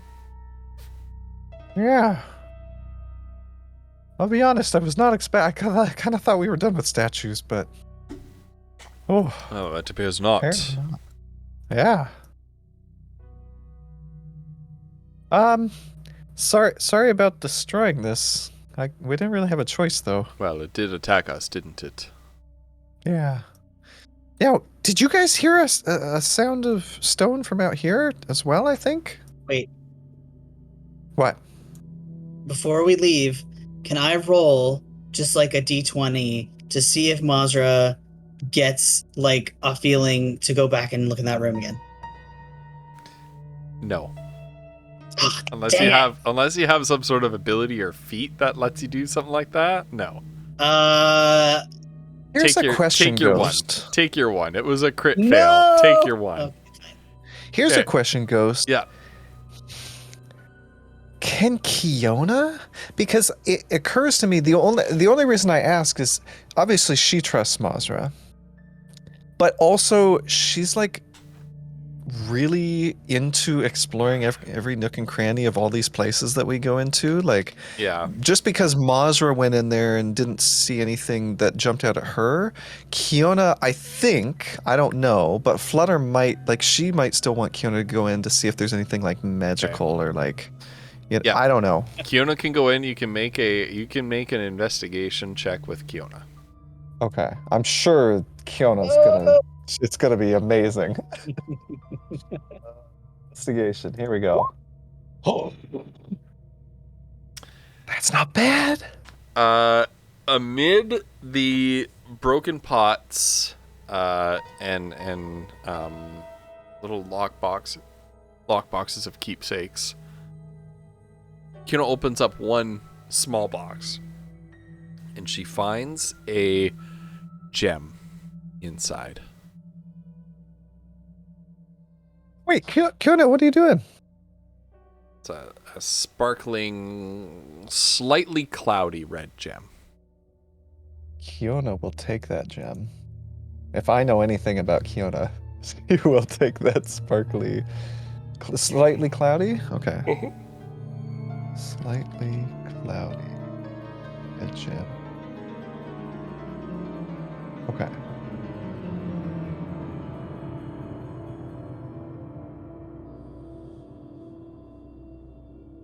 And so she'll come back and say, that she had a feeling, she felt a pull, and she'll apologize to Mazra, but she'll hold up the gem and say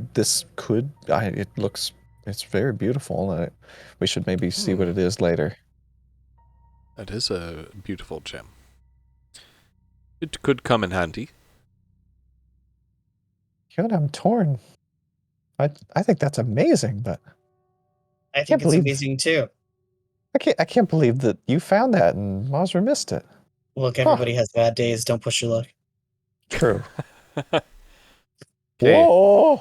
As you re-enter the main chamber, you see that the second large stone slab has opened, and a vast central antechamber has been revealed. Is that carpet or lava? That is lava. Oh God. Oh! As you move forward, you see that there's a long catwalk, molten, bubbling, red-hot liquid swirling around it. At the end of the causeway is a square platform with another one of the gear cranks in the middle. Well, I that don't seems trust that at all. Yeah, that seems dangerous. Ghost, is the lava like way down below the platform, or is it like same level, or? It's down below. Okay. It's down below. It's not like far down below, like not dozens of feet, but it's like a couple feet below. Oh, We need to check that walkway. yeah. Oh, yes. I don't like this. Good idea. Man, what would that roll be? It's very, very hot in here. And Iskander kind of unwraps his head and pulls his hood down to let his sweat matted hair breathe a little bit in this oppressively hot furnace. Mazra, you have never particularly enjoyed the heat, but you have this odd sensation like you're feeling at home in here.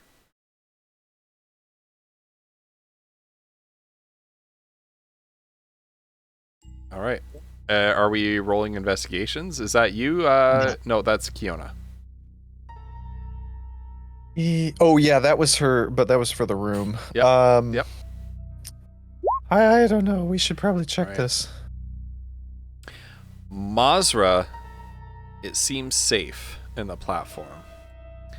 Now, as you look around the room, you see 3 entrances, and I'm actually gonna move Iskander up here. Oh shoot, I don't have any light coming off Iskander. Bright light, 20 feet. Dim light, 20 feet. Save. There we go. Okay. And as you move into the central chamber, you see that there are 3 partially submerged doors. Well, not partially, mostly submerged in the lava. 3 stone doors at the 3 remaining cardinal directions, so east, west, and north.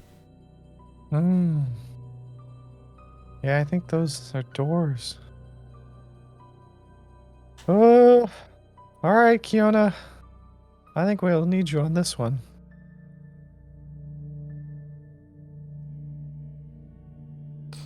Hmm. This one is larger than the others. Yeah. I hope this lava goes away. It is bloody hot. We should do this soon. Well, shall we give it a try then? Yeah.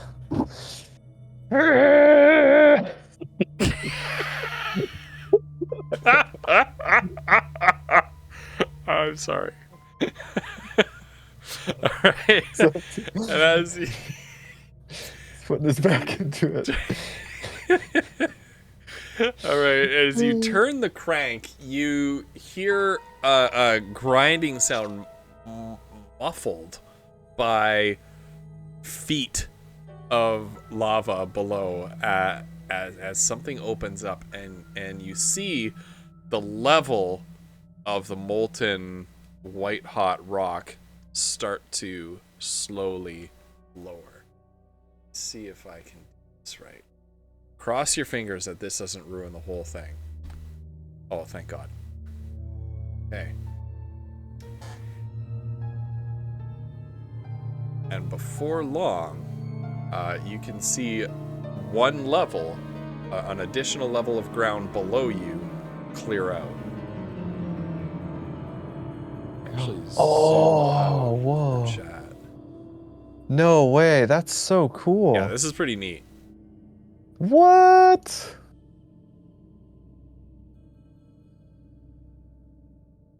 Oh, Megan clipped it. I Right. realized as soon as I did it. You just got swept up in the moment. I did. Sandream! Oh my geckers. Sandream, how is Phasmo? Welcome, Raiders. Okay. You know what? I was part of that raid. Fuck it. Hell yeah. Hell yeah. Welcome, everybody. Hope everybody's doing well. If you need to catch up, Flutter is not here, unfortunately. She is away. Holly and I are Flutter tonight. I hope Yeah. I hope that Phasmo was good. I hope you caught your ghosts. Dreamy raid. Dill, you're dreamy. If you need to catch up on previous sessions, there it is. So a level of dry floor has been accessible now that the lava has lowered, and you can see that this door is now sort of clear. The whole stone ground, though, is like steaming and smoking as it rapidly cools with contact with the much cooler air. It's like we'll have to do one door at a time. You think? Should we try moving it again? I would suggest doing one at a time. Yeah? Okay. Yeah, that's probably wise. We don't want to come back in here and then there's like a bunch of monsters coming through the other doors. Okay. Oh, I gotta get out of there. That's so hot. Well, it's not that bad. Indeed. Not that bad. You're crazy, Masra. I come from something of a warmer climate, and this is quite unbearable, I must say. Yeah. Well, All right. shall we attempt this doorway? Yeah. Let's see. Let's see if what's its face. Roll20 is going to cooperate with me on this one. Yes, it is. All right. And so you Nice. you once again lift the door with all your strength, locking it into the ceiling, and it opens into appears to be an empty room. Oh, I don't trust that. Yeah, it's empty. Don't you trust it? Have I ever steered you wrong? I thought that was a scanner for a second. I was gonna look I at it. play. I Are play you too exploring the many- same dungeon I am? I play too many FromSoft games, so any room that looks empty, that's a boss fight. All right. Hmm. Okay. I don't know, Sandrine. I'm scared. So she's literally just gonna step where the door is and case the room. Okay. Roll investigation. Okay.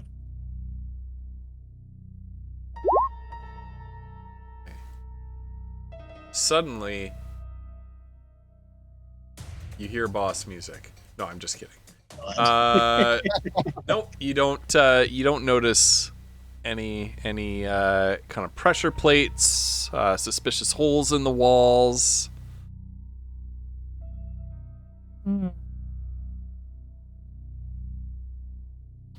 Okay. Think we Well, can I mean, go if you didn't inside. find anything. Yeah.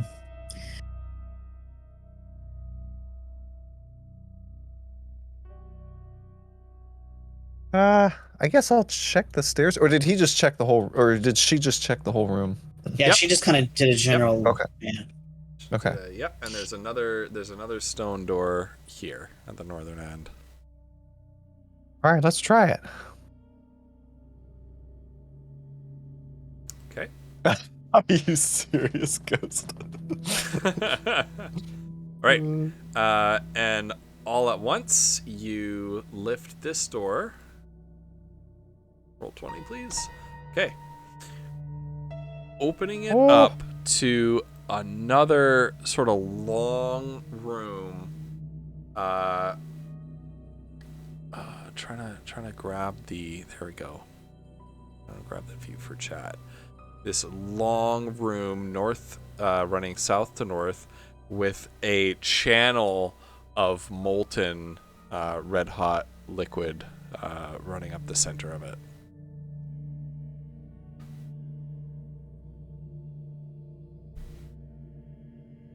I mean, this doesn't look much better than the last room. There's more lava, Mazra. I'm gonna have a complex of doors at some point. Also, you know that elemental presence I felt earlier? I'm starting to think if there's a theme, it might be fiery. Right. I mean, who knows, but... Oh, whoa, Foodle. Oh, Whoa, sorry. whoa. Sorry. As soon, Oh, back there? as soon Okay. as you step here, Oh, God. No.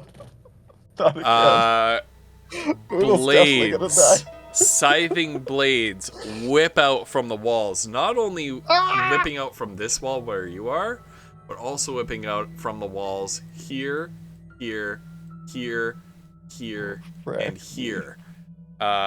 Just lashing out. It's like the spinning blades from Indiana Jones and the Last Crusade, right? When he's in the temple in the middle of the desert there. So these spinning blades come out of the wall, repeatedly lashing out, retracting, lashing out, retracting. This time you roll a dexterity save. Okay. Foodle's just blathering on about this elemental. Iskander reaches out to grab you, but misses. It's not great. 6 plus 7, I think, is 13. 13. You take Oh! 14 slashing damage. Ooh. Ah! Okay. And Oh, now that I you're in a distracted myself. tense trap situation. There we go. So get some better music going here. What have I done? Okay. So you got this room full of these slashing blades. Mr. Shepin, be careful. Yeah! Everyone be careful. Foodle's gonna start searching the floor for whatever triggered the traps. Okay. Do you remain in the? We're gonna roll initiative actually. Oh God. Yeah. We're Okay. gonna roll initiative on this. Oh no. Okay, so here's Foodle's fake initiative. And then... Okay. And the trap is gonna move on 10. Oh God. Okay, and then Kiona needs Actually, it doesn't need to because it's a passive trap. Basically, if you step into its area, you need to make a dex save. God. Where's Kiona? There we go.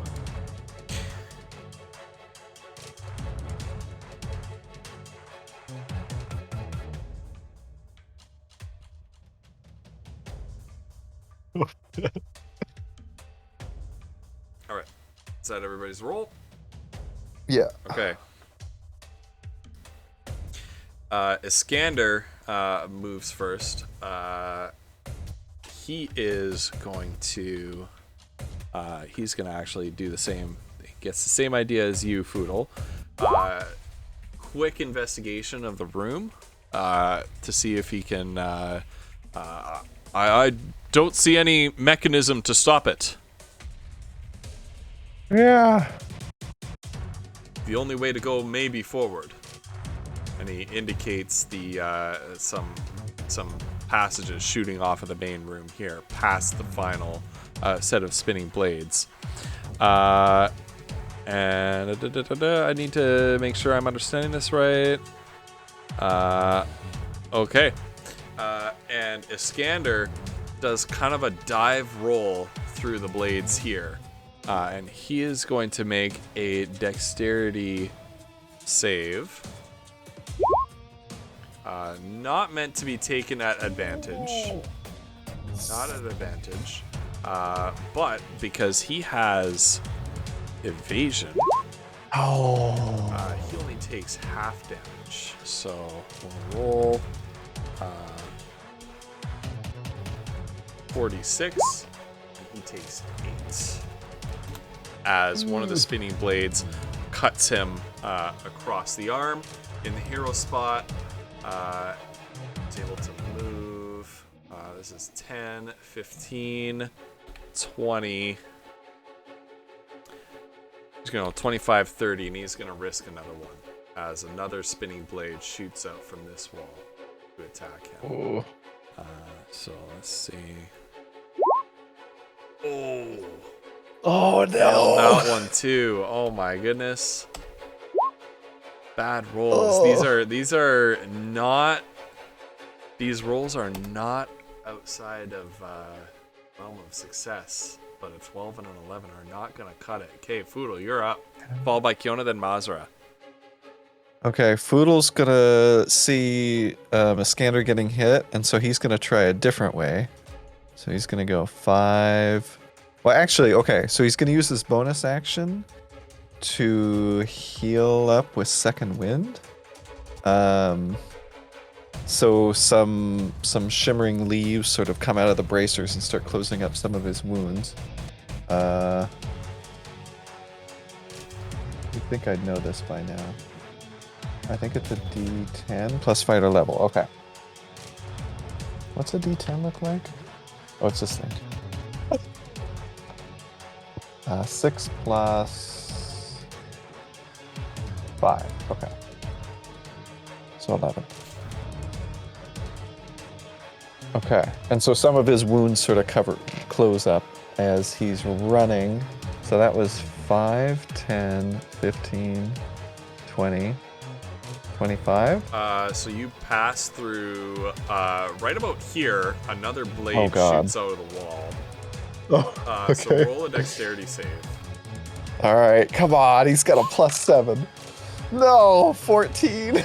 14 does not succeed. Take 15 points of slashing damage as Foodle is once again. Iskander took some shots back there. but you kind of watched him and thought, oh, he had the right idea. Sort of dodging, rolling underneath it. He took a few scrapes. You tried the same thing, and you get a pretty bad cut across your back as you try to roll through. Can Foodle use his action to dash? Yes. Okay. He's gonna try to make it into the room that he sees ahead. Okay. So 5, 10, 15, 20. As you do so, two Oh, more God. blades shoot out of the wall here Oh, and here. okay. So 2 more damage rolls. There we go. A 13 and an 18. Okay. Okay, 7 on the first one, 17 plus 7. 17 plus 7, so take 6 damage instead of 13. Okay. All right, and then that's a 1. No, 18 slashing damage. Oh my goodness, Foodle. Jeez. The second time you think, oh, I'm gonna make this one, and then it just catches you like full in the chest, and you're kind of sent spinning into this room. Do you have any more movement left? I kind of stopped you right there. Yeah, he's got 5, and that's it. Okay, let me move the camera so that chat can see God, dude. what you see in this room. I'm actually gonna zoom out a little bit more. Give a fuller picture. Okay. All right. Inside this room, in fact, right here, you see some sort of mechanical contraption, a set of old bronze gears that are turning and clicking, and the teeth of the gears are kind of moving each other around a coil of some kind. You are looking at this and you're like, what the heck is this? Right? Is that your turn? Yeah, I think So you use that's your all action, he's so you got. can't really do anything. Yeah. Yeah. Oh God, Shograz. I don't want to know what Shiraz Shadeheart does with his time off. Kiona's up. All right. Here's what Kiona's gonna do. Oh, I don't know if she'd do this. Maybe. I feel like she would. Otherwise, I wouldn't do it. Kiona is going to. She's been looking a little bit nervous, but sort of a calm comes over her, and she sort of steps up here by Mazra, and she sort of, as Foodle and they're not paying attention, they're trying to dodge traps and stuff. She's gonna sort of reach down for Mazra's hand and look over it at her and say, "Do you trust me?" Or how? Oh shit! That's how Foodle would say Foodle. it. She would say it the way she says it. You trust me, Mazra? There you go. Thank you. Yeah. She is, with her other hand, she's gonna start making patterns in the air that Mazra's never seen before, and she is going to hold on. Let me check. What does this have? Oh, it's got a material. Okay.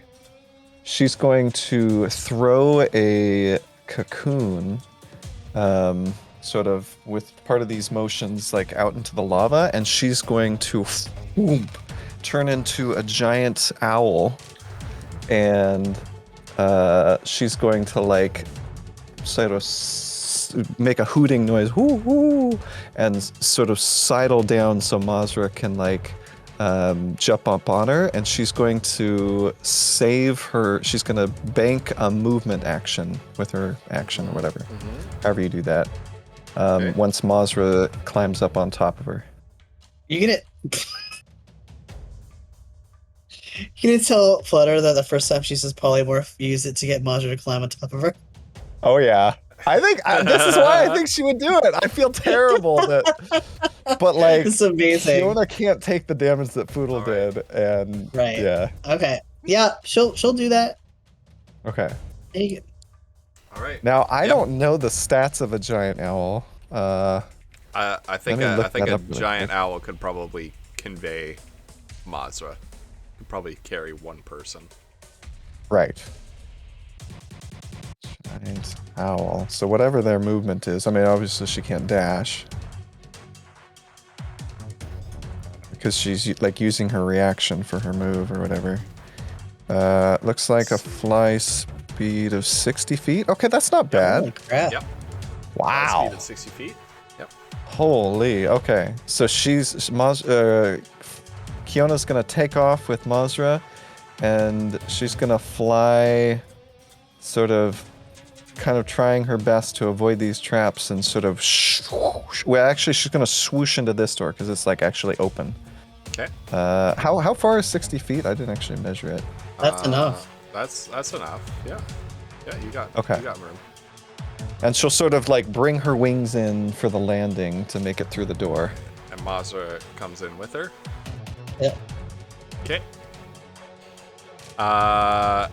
And Mazra, basically you used a move action to get onto the owl. We'll say that you have the rest of your turn. Okay. let's So move what do on I? to that. What's in here? Yeah, in this space right here, you see a strange contraption that's moving, clicking, and the clicks sound like they're in time with the swoosh of the blades in the other room. Okay. By a quick look, do I think I could like Could do figure out what? how to turn it off? Like. Yeah, roll and investigate.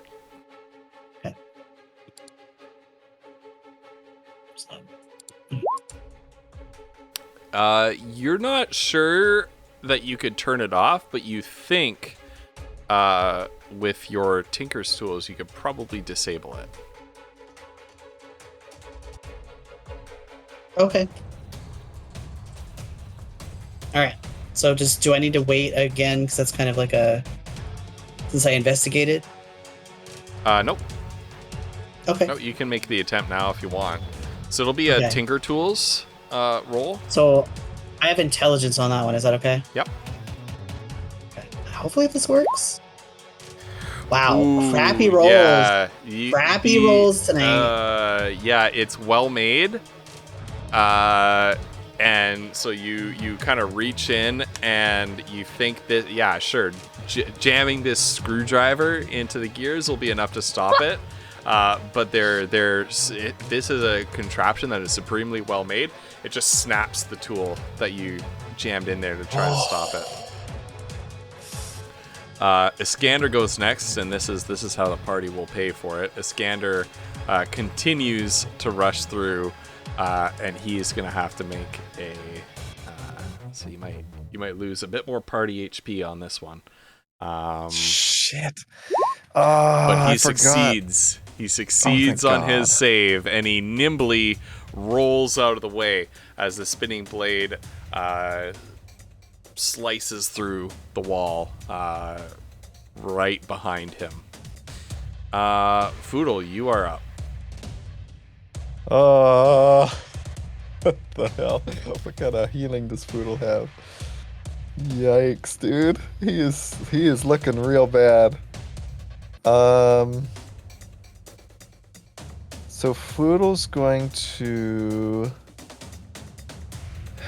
Yeah, he's gonna use a bonus action for a potion of healing. Is it 4d4? No, 4d4 plus 4? A regular healing potion, I think, is 2d4 plus 2. 2d4 plus 2. Okay, It's a regular that makes one. sense. I There's was there's no way. There's like greater and superior and all of that. Okay. Okay. Okay, Alright, yeah, that's I'll 7 take that. HP Oh back. my god. And then he's going to see what Mazra did. Do the gears look like he could attempt as well, or is it's like jammed in there now and like? You're not sure what to even do with this. Okay. Oh right. Yeah. Good call. Foodle's not a smart guy. Plus, he trusts Mazra. If it didn't work for her, he's not going to be able to do it. Oh, okay. Well, I guess we should turn this big thing, right? Indeed. Okay. Oh wait, actually, sorry. I'm completely forgetting. So Foodle's gonna first thing he does before he even drinks the potion, he's gonna like be staring at Kiawl, and being like, "Whoa, what? By Aaron Seltz, what in the world? That's crazy, Mazra. You look amazing up there." Hoot hoot. And then Foodle will heal himself and then go, okay, I guess, yeah, let's do this. Okay. And so he's going to ready his action to, like, push it when he gets some help. Cool. What does Kiona do? Kiona is going to, like, sort of hoot, ooh, and bounce her way over here and then sort of, like, wiggle a little bit to maybe get Mazra to hop off and make some room for what's his name, Iskander. Mazza, you can try again if you want to. Okay, I may need to make. I don't know how this would work, but I want to do like something that's like. I want to know if common sense prevails because she has an idea, but I don't want to like. Okay. Well, what is it? Break something that was given to me. Basically, she's standing there, kind of glowering that one of her her tools got broken, and she kind of rifles around in her bag and like pulls out the immovable rod and is looking at it and looking at this. Well,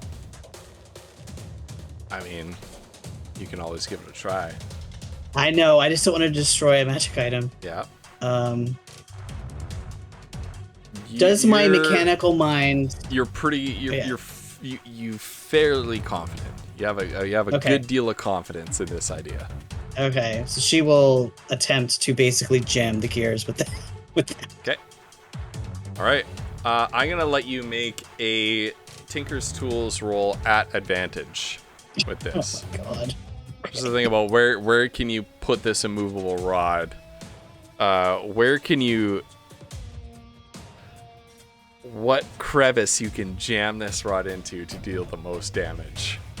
Oh my god, somebody clip that.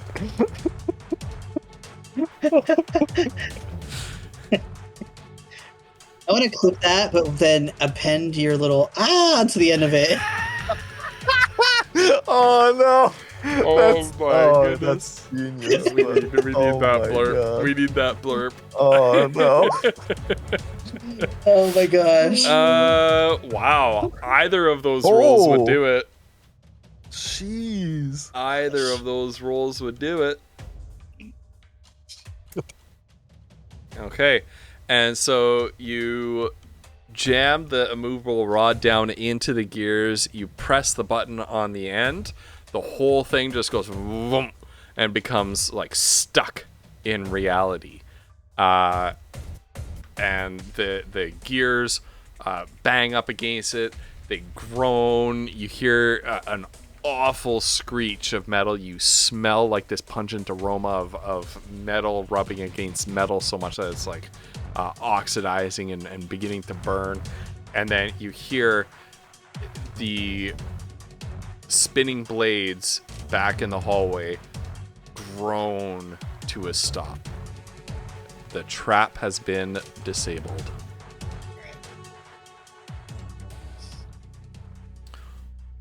Oh, by the gods, that was most unpleasant. Ah!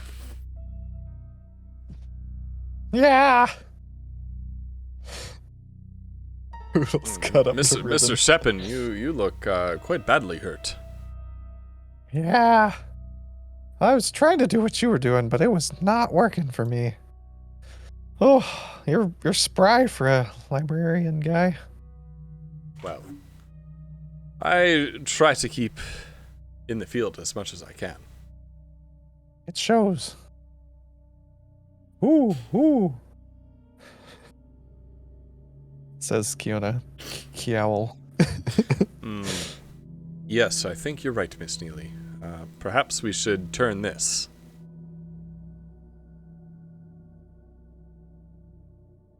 I was gonna like push. Right, yeah. It's like Skander The plug pushes pours and down. spins it as well. And you hear another grinding of stone coming from that sort of central chamber that you left behind back there.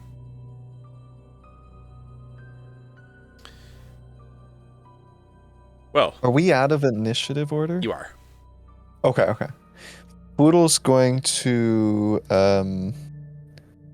gosh, he's got to use another spell slot. He's gonna do some cure wounds here. Oh gosh, so some healing energy is gonna come out of the bracers, and he's gonna try to heal himself up a little bit. Oh, that's not bad. Not bad. Oh, thank 9 goodness. HP. Okay, Bring you up to that's 31. a lot better than I thought it would be. Yep. Ooh, okay. All right, I'm feeling a bit better. Mazra, do you mind if I I don't trust myself. Kiona, or she'll like sort of bob up and down, and Foodle will climb up on top, and Kiona will like fly her Foodle back over here. I think all of you should go, and then Kiona and I can. Yeah, Kiona comes flying right back and will lift up what's his name? Iskander. She'll bring him Yeah. to. While we're here, is there anything over here at all? Or is it just empty shelves? Roll a investigation. What is her intelligence? I don't think it's.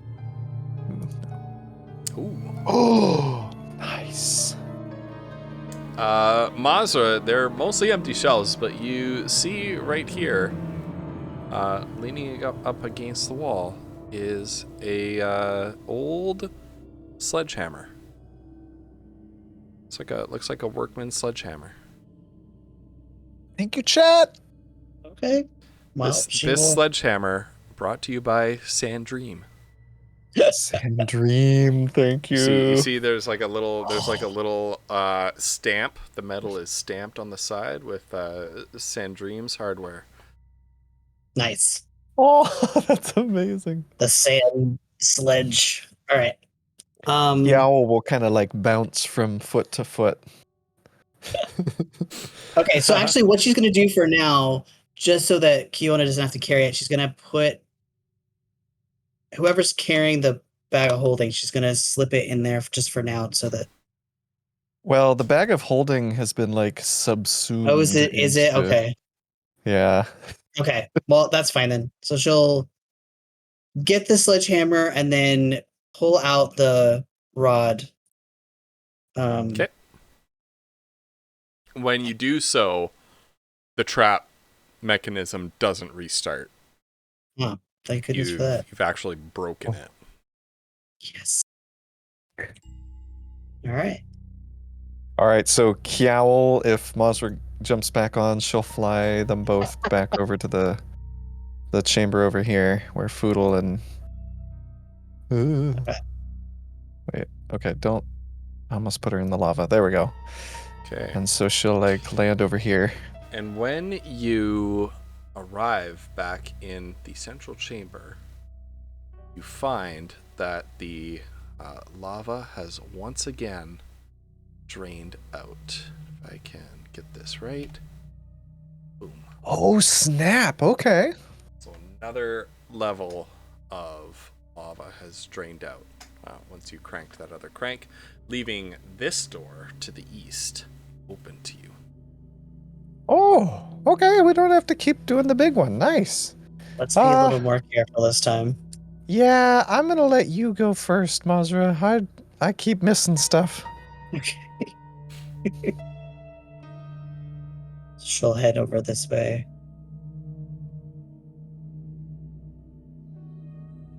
And Kiowl will like fly over.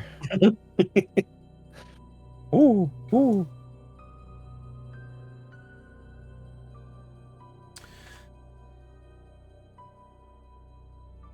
Very well, ready when you are. I'll get that door open. I just realized she's large.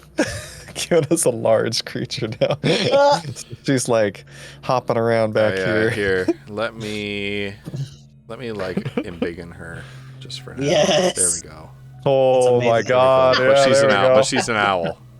Right. That's right. amazing. It's You know, that, I but gotta an go owl. onto- Okay. I gotta go onto that token creator and get like some creatures for her to play with. Mm-hmm. Now that she's got this spell. Okay. I see everything here. So you walk into the room. You see two bronze statues standing at the far end of this pool of lava here. All right, she's gonna examine the room first, though, just to be sure Okay. there's no Yeah, do it. pressure plates or anything. Go for it. Ooh. Finally, I'm starting to roll better. You see. Can you ping the limit of your sight? I can see up to here. Yeah, But Mazma I can. might be able to see more. I can see the edge of this tile. Okay. So there is a pressure plate across this expanse here.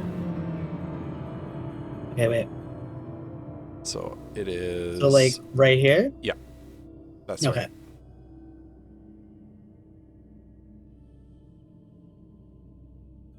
Okay. So she'll mention that to the party, and that she'll point out when they get in there, and that there's like two statues in there. I assume they will. I mean, given our past history, I assume they're alive.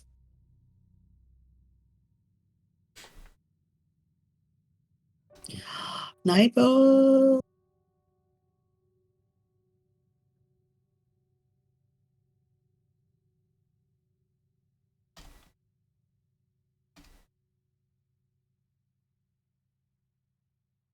Okay.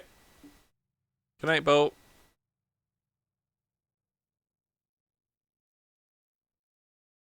I like that we're all typing in chat because we don't want to. Yeah, Send Dream. There's Yeah. a lot of people who would love to help you with that, but D&D Beyond is a great way, and Bo Yeah. is the person to talk to because they have access to a lot of the optional stuff on D&D Beyond. Really, really, really cool. And it is going official. It's going to be an official Wizards of the Coast product pretty soon. Okay. You're amazing, Sam Dream. All right. So bronze statues, pressure plate. Right. So she'll move in and warn everyone that there's statues up there. And apparently a ballista? There's a what That's what now? it looks like. Yeah. What? Yeah. Oh. Well, if we hope to get farther in this place, we'll have to get past them. Indeed. Yeah.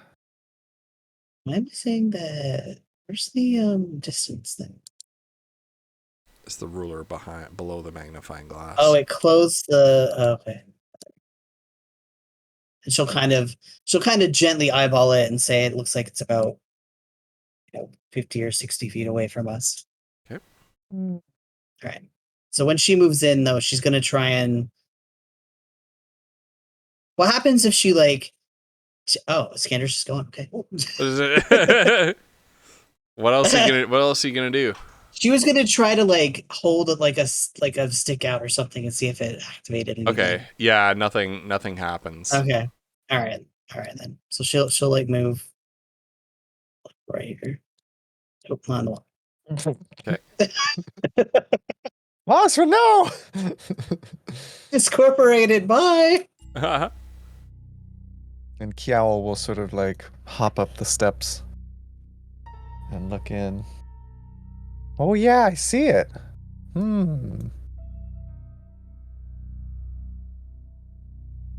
Oh. So these are these mounted ballistae? Ballista, whatever the plural of that is? They appear to just be, they're just sort of mounted crossbows. Oh, mounted crossbows. Yeah, they don't particularly appear to be pointing in any particular direction. Is Kiaul staying outside? Yeah, I mean, she's I don't know why I'm talking Foodle voice. She's just sort of watching what the others do. Okay.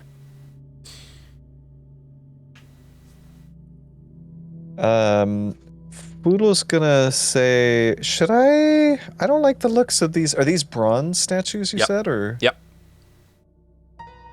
He's gonna try saying the thing. Oh, winter, that thing. What is it? Oh, wind, if winter comes, can spring be far behind? He's gonna shout that at him. The bronze statues just stand there. Okay. And then he's gonna say, should I try to shoot them? He's sort of holding gimbal shot.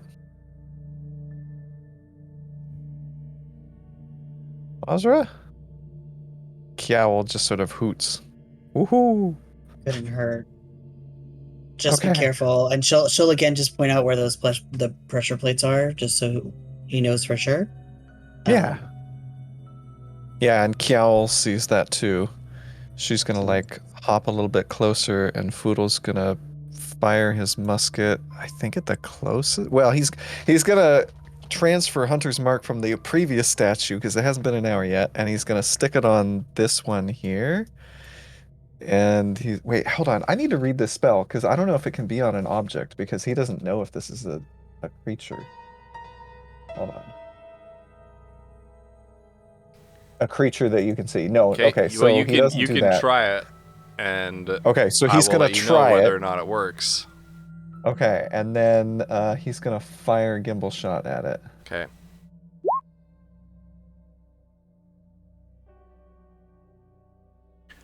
All right. Kiona, make a dexterity save. Oh God. With the owl, right? Okay.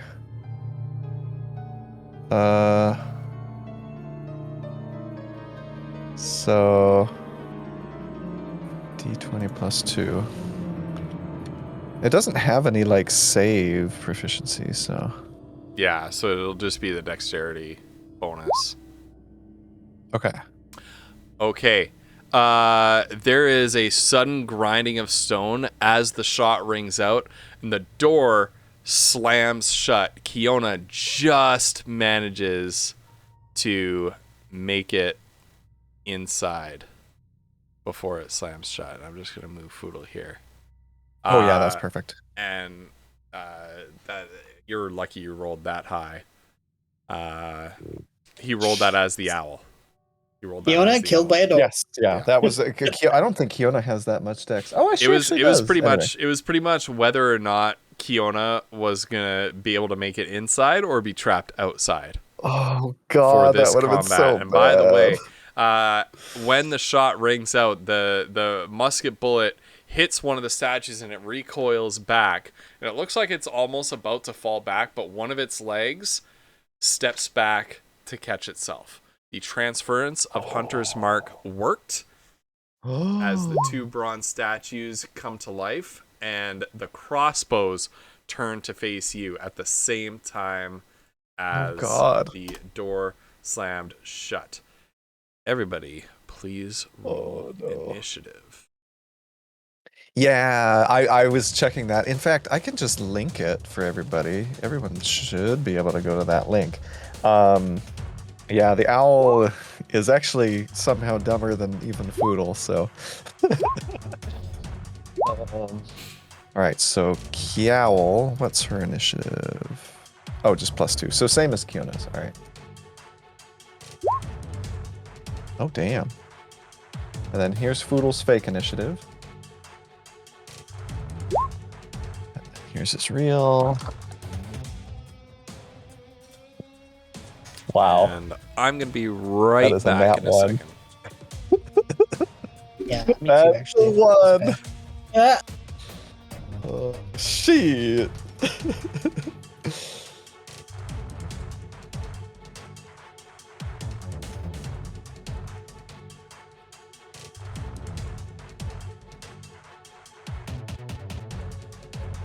Wow, is she first? No, okay. Iskander's first. Guys, I feel like we're gonna have to look up the rules for jumping for the first time ever. Cause like, we can jump over those, right? Probably?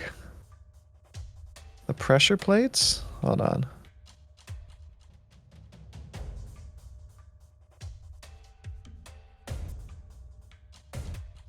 Player's Handbook. How to jump.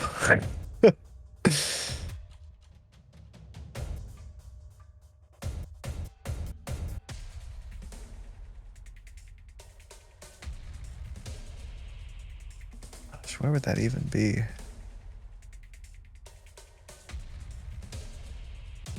Like, I genuinely don't know where that would be. Wait, they left me alone? Wait, did they both abandon me? Those, oh my gosh. Those jerks. All right, chat, how is everybody? Where would the rules for jumping be in here? I have no idea. Using ability scores? I don't freaking know.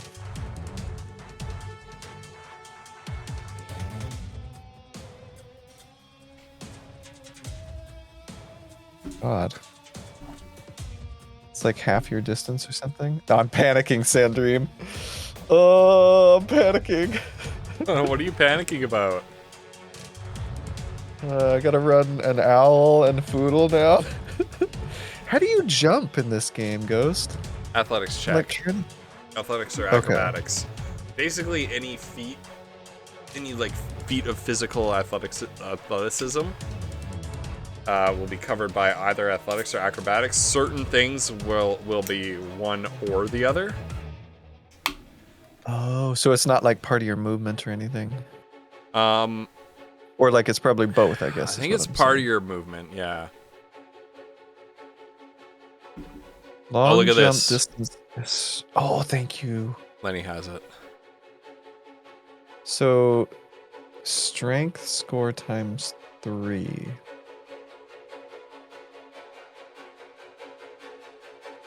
Strength High mod jump. High jump strength Oh. mod times 3.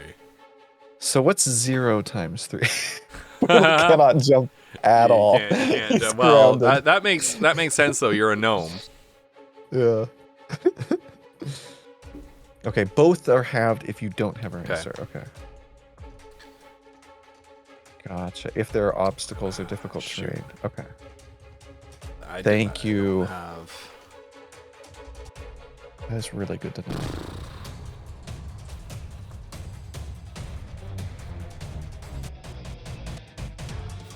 Okay. Well, Iskander's up first, and he is going to make an acrobatics check to jump over this lava. Oh my god. Thank God. Thank God. My first roll was the 14 and not the 9. my He God. makes it across. So it's 5, 10, 15, 20, 25, 30. I don't know if he can like jump and then run like that, so I'm gonna take bonus action dash for his cunning action. And then he is going to make an attack on one of these guys. 18. Yep. That is a hit. Nice. Let's see. So he does get advantage on that because of his what is that? Dr. It's like a Vengeance, swashbuckler. fancy It's, footwork. Is that it? Oh, Is that one or Rakus Audacity? No, Rakish Audacity. That's the Oh one. yeah, that's Charisma That's the rolls. one. Yeah. Yeah. Oh, that's so nice. Okay. All right. So he dealt 6 slashing damage to this, and he gets his sneak attack, which is where most of his damage is coming from, frankly. It's not a very good one. Oh. It's okay though. yeah. We'll take it. Middling, yeah. We'll take it. A 2, a 1, a Yeah. 6, a 2, and a 4. So, yeah. And that's going to be his turn. Kiona.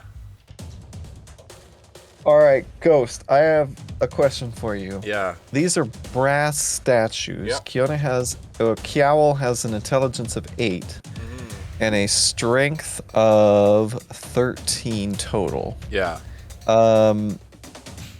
Does she think she could like pick one, well, maybe not pick it up, but like shove one of these into the lava? What's her...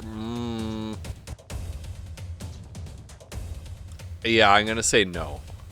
I'm going to say Okay, she said that okay. that idea does not occur to her. Okay. I kind of figured, because like, yeah. Okay, so what she wants to do is attack the thing that Iskander's attacking and that Foodle was attacking. So she's got 60, so she's gonna go 5, and she's just flying. So 5, 10, 15, 20, 25, 30, and she's gonna attack this one here. So that's a +3 to hit. All right, here we go. Roll. Why have I done this? 1d20 +3. She's attacking it with her talons. Oh shit! Yeah, that's a no. Okay. So her talons scrape across the brass surface kind of without effect. Okay, and she's gonna use her flyby to just fly back out of there without taking an opportunity attack. So 5, 10, 15, 20, and she'll 25, 30. She'll go there Okay. and just land, I think. And that's Kiona's turn. All right. So this creature here raises its giant brass longsword and slashes it down at Iskander. Again, it's meant to be multi-attack. Not at advantage, thank God. God, though. Both hit.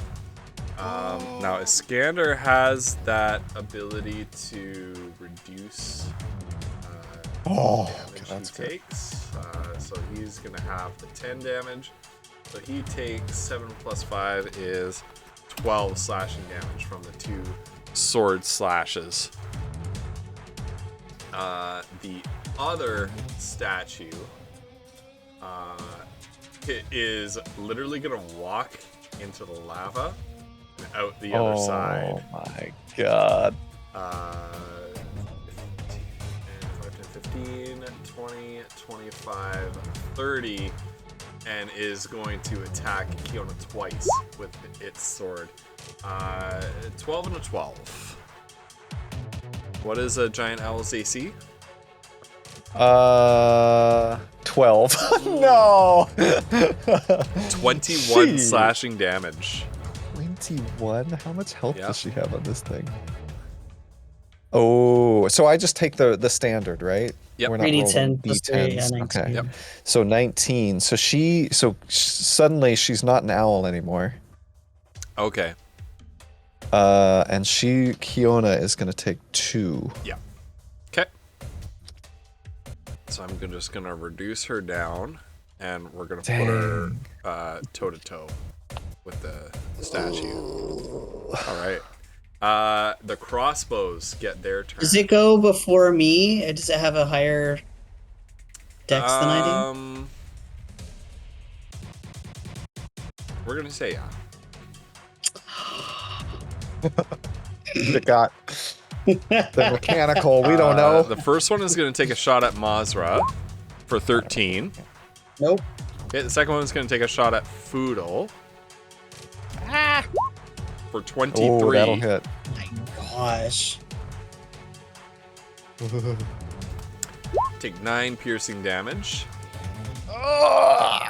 And a third crossbow bolt sails out of the darkness, aiming for Iskander. God. Oof. 22. And he takes 8 piercing damage. Can half the damage. No, he can't because he used his reaction already. Oh no! He halved a 10 though. I think that was Yeah. pretty good. Yeah. Fair. Scander's starting to look a bit hurt. Mazda, you are up. All right. Okay. She is going to move 5, 10, 15 to the pool of lava. She's going to draw out Ren, throw it. Yep. 5, 10, 15, 20. And then move 5, 10, 15. And can she attack this crossbow or stop it from shooting? Yes, you can attack the crossbow. All right. She will do that with Nightingale. Where is that? Okay. Oh, Oh, good. nice. That is a hit. And the And crossbow, yeah, Oh, is it still there? it is Oh, destroyed. good. Okay. Oh, Yes. Okay. And that is her turn because she used all her Okay. stuff. Poodle, you are up. Okay, Foodle, seeing what Mazra did there, is going to go 5, 10, and fire gimbal shot at this one here. Okay.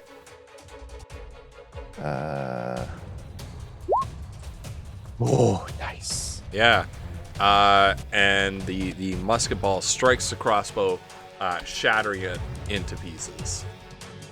There is still a And third then- crossbow that you have not seen yet. Yeah, you can't see that one, unfortunately. And so what he's gonna do... Well, maybe Mazra can see it now. Yep, Mazra can see it now. There you go, chat. is he's going to fire his... Is he going to... He's going to use his bonus action to move the hunter's mark from this one down to this one. And he's going to fire his second shot, grabbing gimbal shot out of the air at this one here. Is that what he's going to do?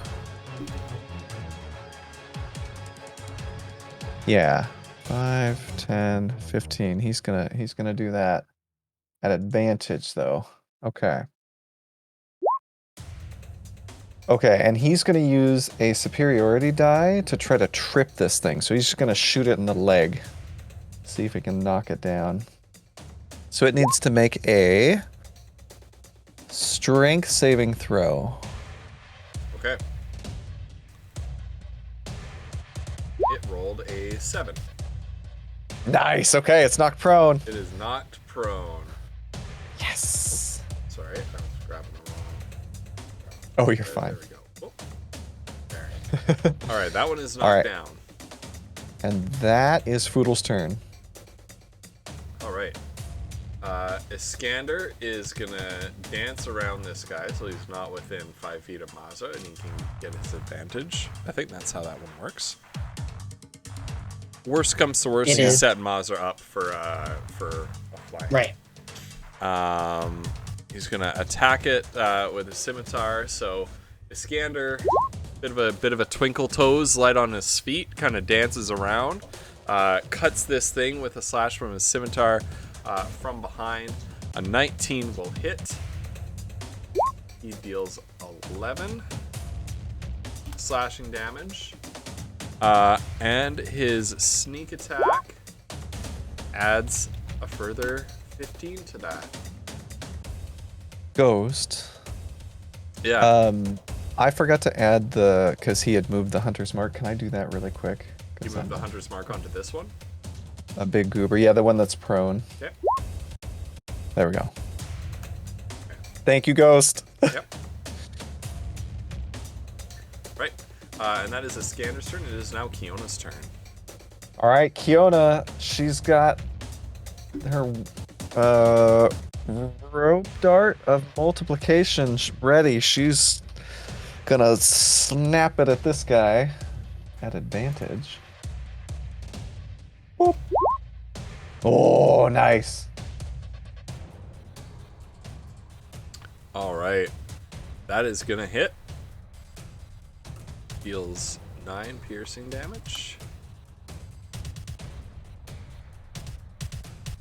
Okay, and I think I don't know if she's What got have I any done? bonus action. Sorry, thing. I messed something up. Oh, I did something. There, I fixed it. okay. Yeah, I don't think she's got like bonus actiony stuff to do, so I think that's her turn. Pretty sure. Okay.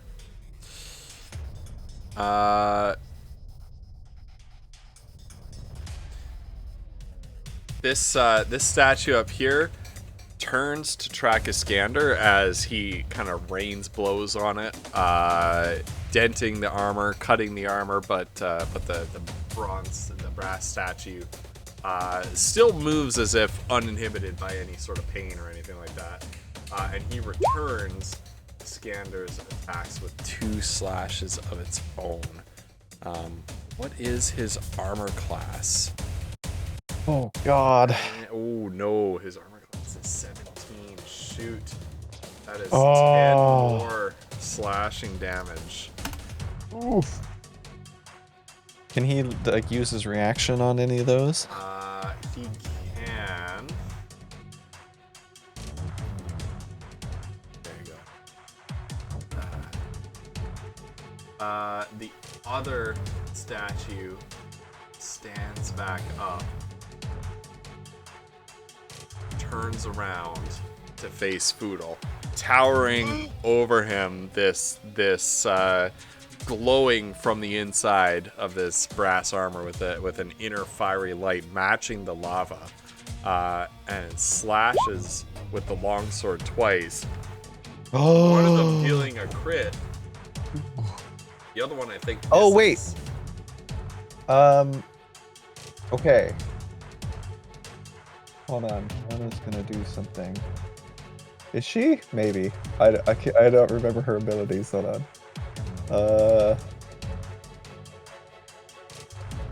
Just back. Okay. Just remember, a crit always hits, no matter what the total is. Yes. So on the first attack, Yeah. she's going to say, Foodle, watch out! And she's gonna I don't know what this is, but it needs to roll a d4 as a less to hit on that first attack. Okay. Well, you can roll that. Okay. Slash roll 1d4. Oh, and it's a miss. So that first hit is a 16 instead. Yes. The second hit, we're maxing crits, so it is actually not a 6 plus 1, but a 12 plus 1. So 13 damage on that second hit to Foodle. Ah! Oof.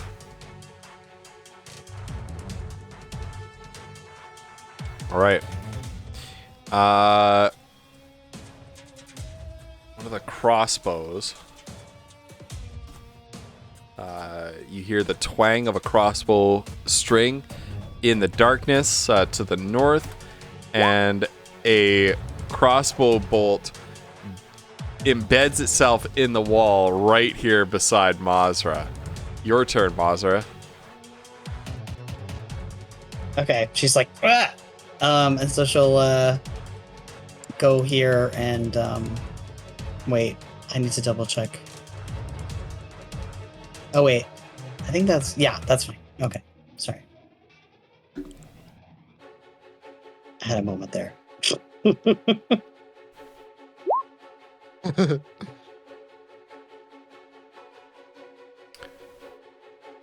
Neither of those hit. Okay, Yeah. so she will attempt an offhand then. This is like an armored statue, so it's got a Right. very high AC. That hits. Okay, and then she'll get that. Okay. Oh, not good. Yeah, though. and as you jam the dagger into its armor, it pierces through into this sort of glowing, like it looks like it's like lava, living lava encased in armor. As you jam it in, it pierces into the lava, and it begins to leak out, not harming you, and the whole statue falls in a clump to the ground. Good. What is that emote? No, you can't. Pug, save him. Save Foodle. Oh, God. Okay. So she, So good,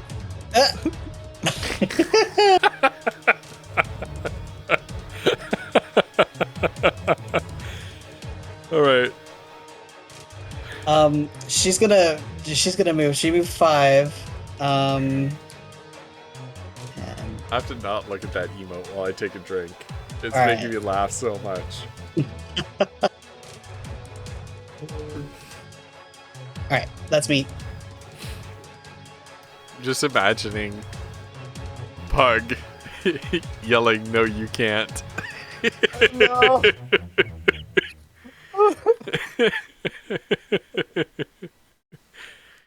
Okay, Foodle, you are up. All right, Foodle recovers from a really, really painful blow, catches Gimbal Shot and fires it straight into this thing's chest. At advantage. Okay, yeah.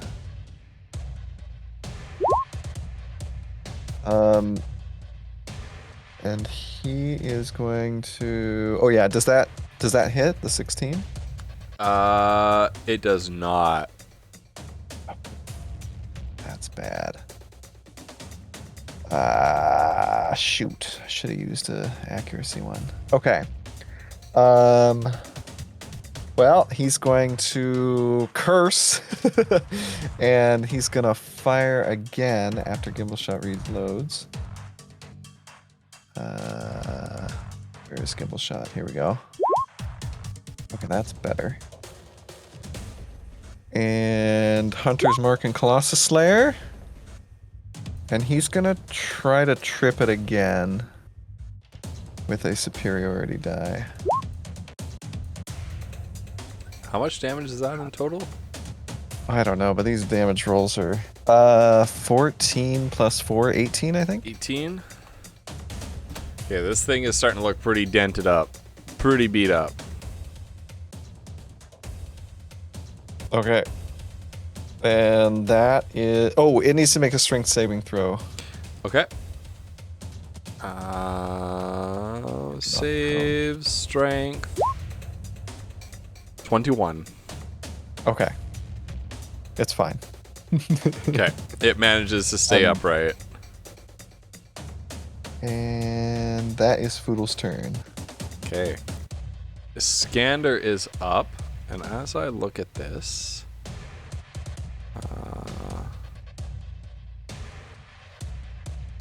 okay.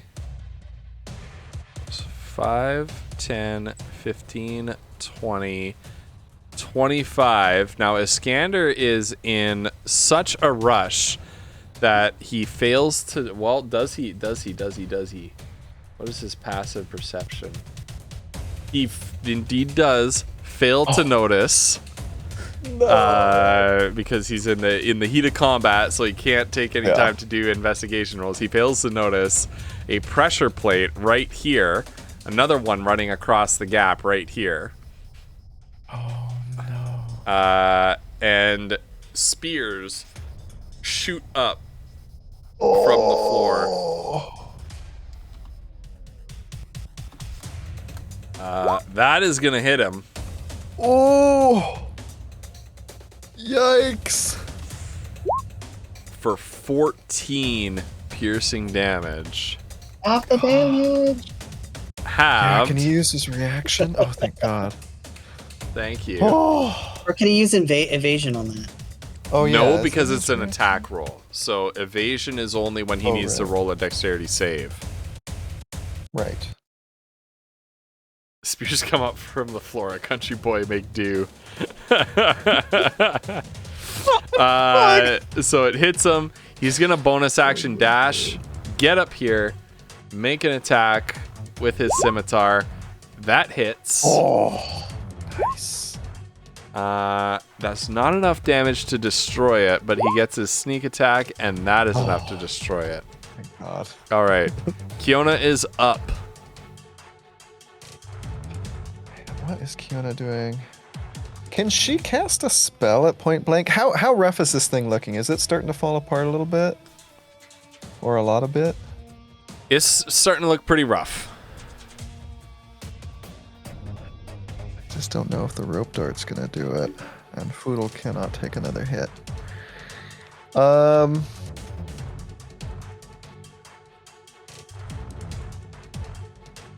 does she even have though? Because like these things waded through lava. Oh, God.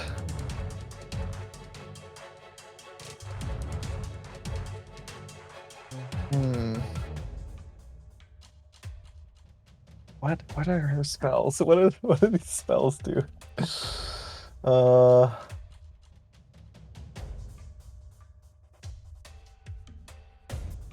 Listing pattern, 30-foot cube.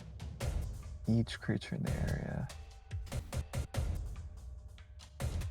No.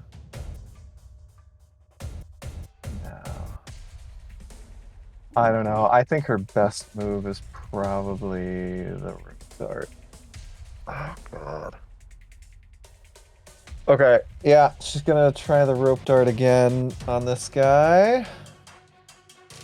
Acha! Oh God! What a disaster! Oh no. Oh man, and that is. I think that's her turn.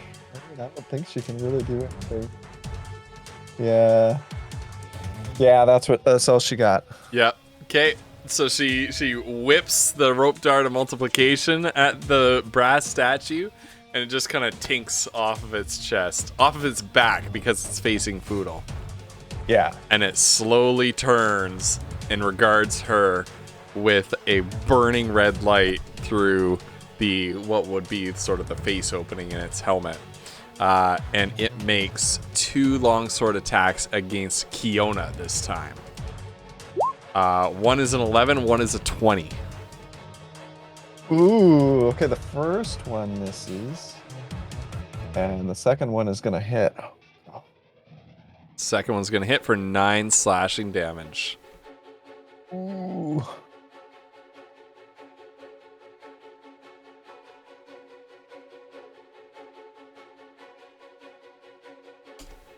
All right, and then Mazra is up next. Okay. She's gonna go 20. And again, use her bonus action to teleport across the lava using Ren. So, and then here, and then Boodle's like slumped up against the wall, Yeah. like coughing up is blood.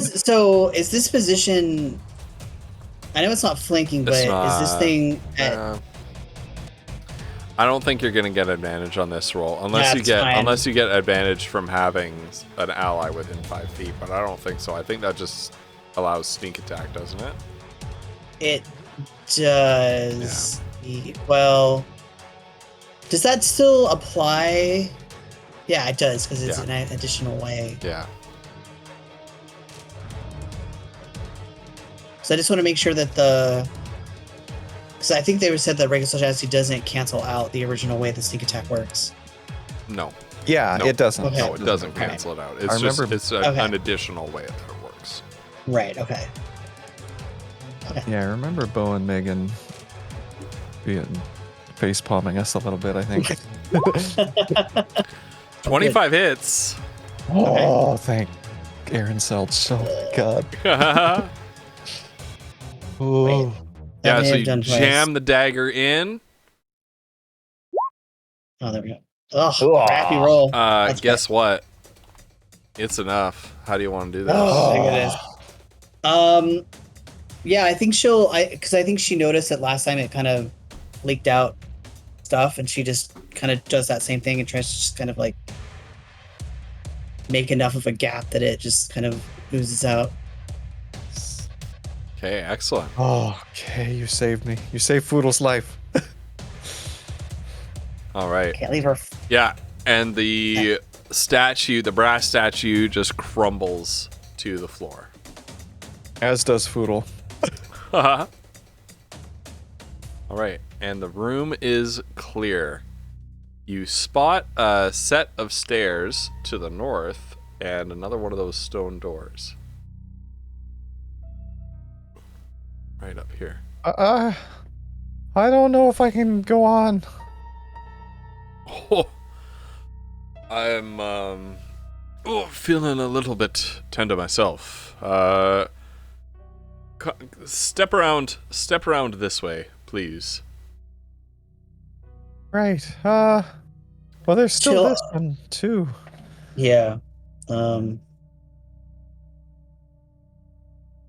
Is there a way? Can you like jump over like a little? Yep. 5-foot thing. Yep. Yeah. Yes, and especially if you get like a run up to it, you can. I think was it Right. Ellis Rubin? Yeah. It's 3 times Yeah, if you your got a- strength long jump. Yeah. Feel like I need to look it up, but I'm not so sure. 3 times your total strength score is your long jump, because that's 30 feet if your strength score is 10, which seems like pretty long to jump. If you Yeah, have, like, I'm average pretty strength. average, I think, and I cannot jump 30 Yeah. feet. Yeah. Oh, long jump isn't times 3. Okay. I mean, yeah. If we need it, I have a solution. But if we don't need to worry, I'm not worried about it. It's just your strength score. Oh, Okay. okay. That makes sense. That makes That sense. makes a lot of sense. Okay. Okay. And half without a run up. Yeah. Okay.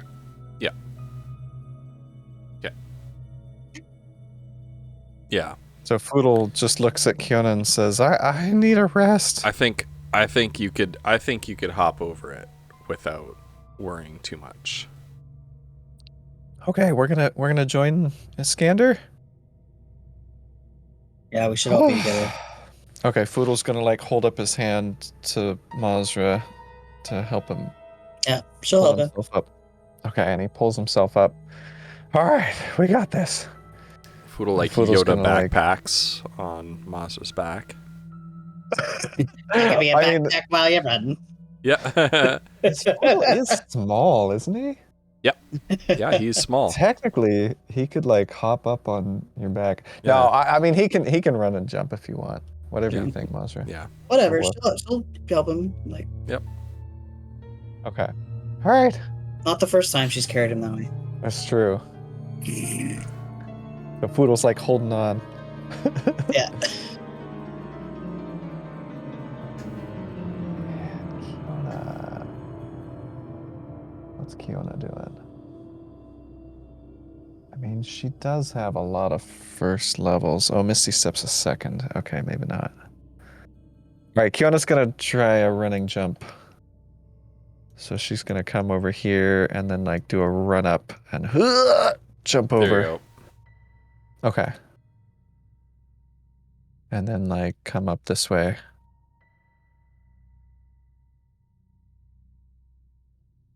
Mazra, what are you doing?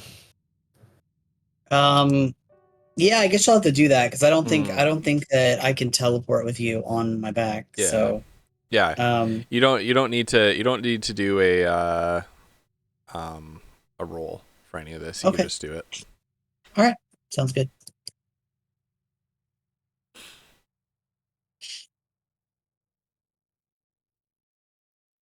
Okay. So we're up here.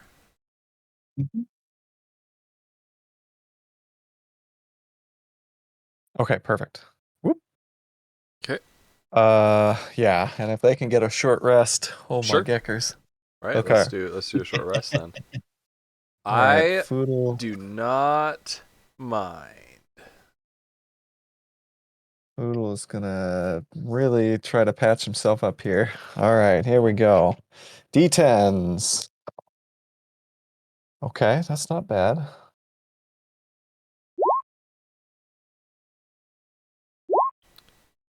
see.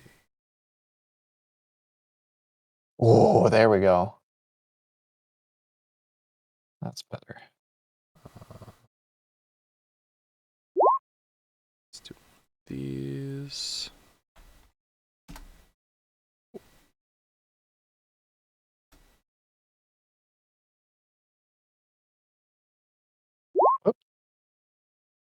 Oh, nice. Oh, that's a nice roll. Oh, another one. And Foodle's getting so shafted with these rolls. Oh god, hold on. I think I'm gonna spend one more hit die with Iskander. Ah. Well, better than nothing. That's a little better. Better than nothing. They're warming themselves by the lava. They're cooking some marshmallows on the lava. Yeah. Okay. Well, Thank God, he just barely got to max. This was a most harrowing experience, I must say. Yeah. Oh, I'm feeling a lot better though. Well, Mm. judging by the level of the lava, this should be the last crank ahead. Mm. And then it should be smooth sailing from there, yes? Don't say Yeah. it. I Yeah. assume so. Assume the I mean, worst. Well, we still did. There was an elemental presence, so stay on your guard. Do you think it might have something to do with this lava? I certainly hope not, but Hmm. I'm kind of with Mazra at this point. Assume the worst. Another door. Shall we? Yeah, I'm feeling better. Let's do it. And Kiona's gonna hold a firebolt sort of Okay. ready. Ooh, she should be on the stairs in case there's And once again, anything that looks like an enemy. you lift the stone door from the ground up, lock it into place in the ceiling, and another crank reveals itself before you. The room All before right. you go in. Oh yeah, here you take a look. Yes, please, Mazra. I think that I will do the same. Ooh, 20. Hell yeah. Oh, Nice. nice! Oh, thank God. Don't seem to be any traps in here.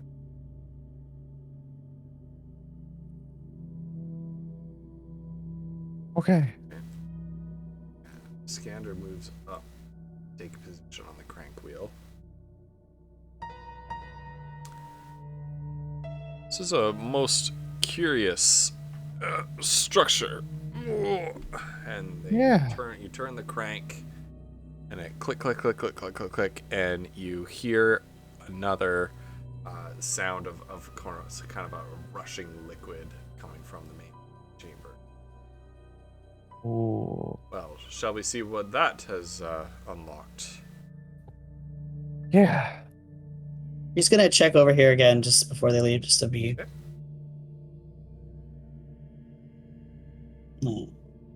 Kiona will come with. Okay. Oh, you know what? I need to roll hit dice for Kiona. I'm a dummy.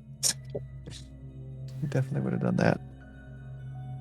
Inside one of the urns up here, you find a small quantity of gold, about 50 gold pieces. Okay. Got it. That having been done, do we move back to the central chamber? Yep. Yeah. This time, Carefully jumping over spots that we don't want to be. when you return, you find that another floor of lava. Another level of lava has subsided, exposing this piece of floor right here, and this door is now open to you. All right. Looks like this is the one.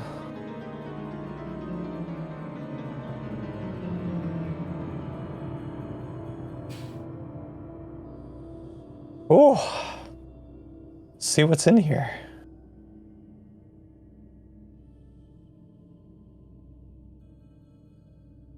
All right.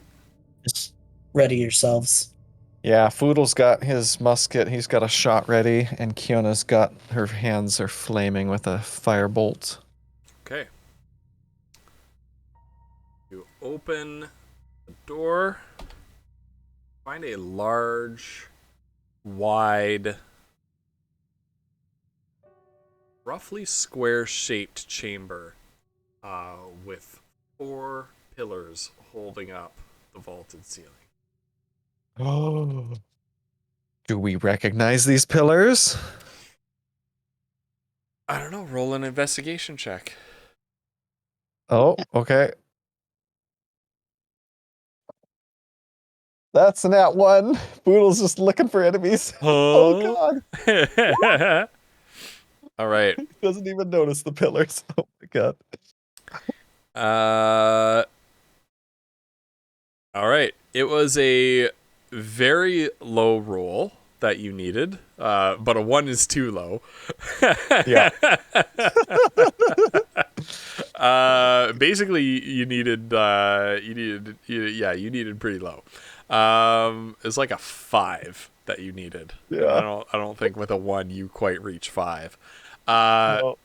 These pillars do have, Mazda, you notice, sculpted dragon heads adorning them. All of them facing into the room. So she'll pull out the little paper and hold it up, just to confirm. Yeah, seems to match that. Mm. And it was the fire going in, and there was like a face on the floor, right? Yeah, you see no such fire nor face. Could you feel the presence of that thing, Foodle? I don't think that's how that spell works. Okay. I think it's instant. Yeah. I definitely sensed it in here. I don't know if it's in this room, but somewhere in here. Foodle eyes the lava behind them. With your investigation roll of 15, you notice some let me just move it over for you. Let me see if I can grab the right. Yeah. Here you go. There are some 15-foot long, 5 feet wide pressure plates in front of each pillar.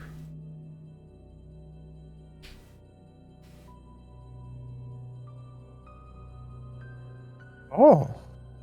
Mazra, do you see those? Mm, Huh. I think that it's possible that triggering those will draw out the thing, maybe? There was a face on the floor in the drawing. Right. Well, I mean, can we avoid? Yeah, I would suggest we avoid it. Yeah, maybe we should see what else is in here first. When they move in, I want to have Mazra try to use like divine sense and just see if she senses anything. What is With divine? Okay.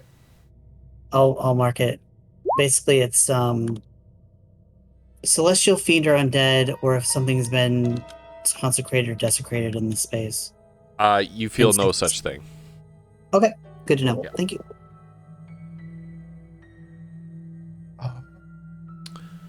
So moving inside, these stairs go up. Okay. With this whole central area being the lowest portion on the level that you are. These stairs going up 10 feet up to sort of a raised portion along the sides, and then this portion here at the front is about 5 feet up. One set of stairs.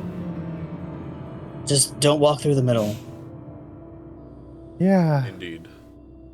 It looks like there's a door over there. Should we see if we can open it? Yeah. Okay. Okay. As Kiona steps into the room, the Oh, God. large door slams shut behind her. And Well, that's you ominous. hear a crackling flame erupt into life with a whoosh up on the ceiling. You look up, and it looks like the ceiling is on fire.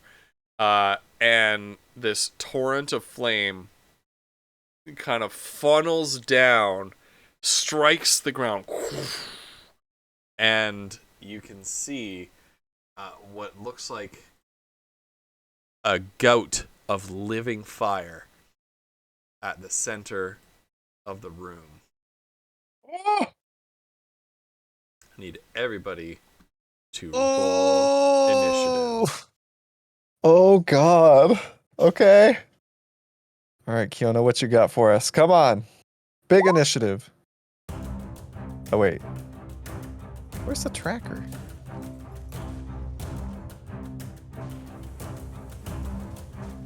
Hold on, sorry. Oh, There you're it is. Oh, nice. All right, here's Foodle's fake initiative. Oh, wait. This Dang has it. guns in it. That's not the right kind of Could've used that firefight I later. want. Yeah, that's Well, I mean, Foodle will probably contribute to that somewhat. Well, not with like fully automatic.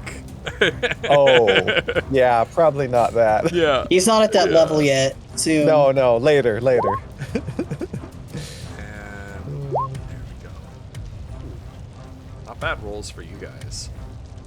All right. Yeah. Okay, Foodle, you are up first. All right. Foodle is going to, seeing this thing appear, yeah, he's going to release Gimbal Shot, bring the bracers together, and grab Gimbal Shot as the vines start weaving around. Then the amber lights start glowing on the bracers. The vines start weaving around Gimbal Shot, and he's using the bracers to cast Ensnaring Strike. And he's going to fire at this thing, not at advantage. Ooh, okay. Ooh, All right. Yeah, that's a hit. okay, so it needs, and I think it makes this at advantage, because it's a large creature. Okay. Strength saving throw. At advantage? A large or larger creature has advantage on the Okay. saving throw. Ooh, that is a 6. Oh, no way, really? Yeah. Okay, so it is restrained. It is restrained. Okay. So The vines vines wrap snap. around it, holding it tightly like Yeah. this. However, the vines Oh. quickly catch on fire. This thing is living flame. You can't restrain living flame. And so the okay. vines kind of coil in, but it's like they're wrapping around nothing, and they eventually sort of fall in a burning heap onto the floor beneath it. Okay.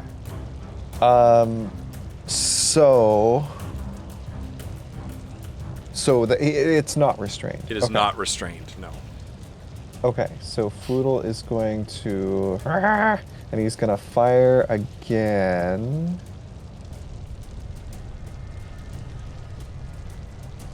Let's see. Yeah.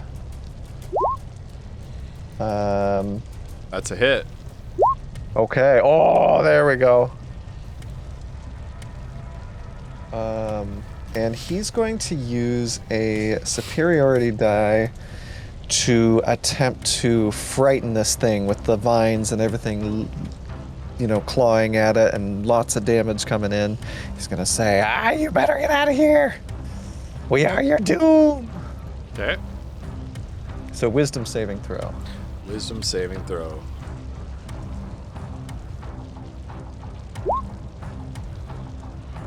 It rolled a 9.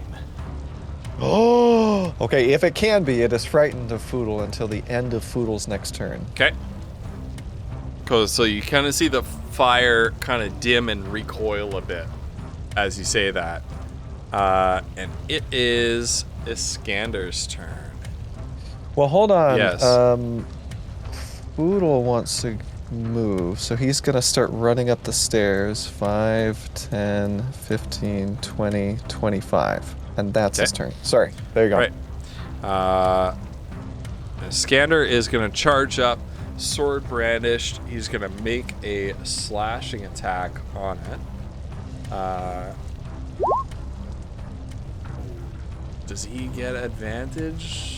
I hope so. I don't know if that's true though with Rakish. He should because he's by himself. Is that right? He doesn't need it if you don't he's need advantage. by himself. He doesn't get advantage. Okay. It Okay, hits okay. anyway. Oh, that crit would have been nice. Yeah. Okay, it takes 6 damage. And he gets his sneak attack. Oh, that's good damage. That is a good one. That is a good one. Okay. Ooh. And then he is going to disengage. Stay out of its reach.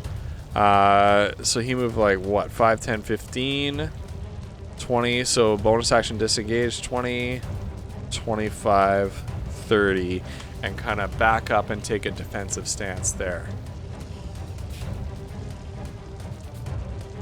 Mazra, you are up. I have a bit of a weird question. She looked at that paper earlier, and it was like the dragon head shooting fire, and then there was like a face in the middle, right? Is there a way she can like not examine, but like think about if setting off those heads would be beneficial, or is that just this? I can't help you interpret that. Okay.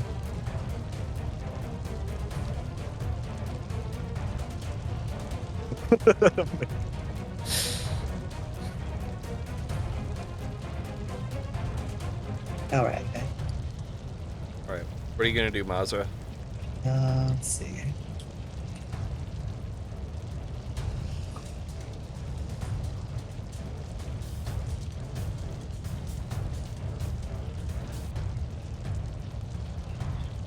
Just checking this one. So she's going to use her bonus action to well, I don't know if she actually has that right now, so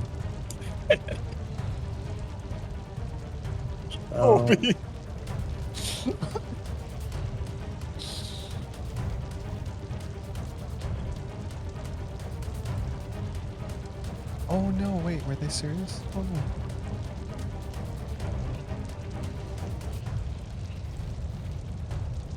she'll move here, and then she's gonna try to. I don't know if this will work, but she's gonna try and hit it again with this. I don't know if that will work on it or not, if it's resistant to certain types of damage.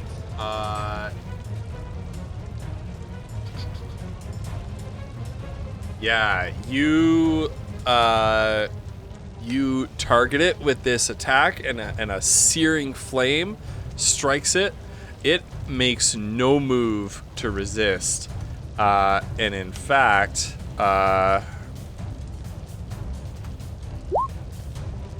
it appears to burn even brighter when you hit it.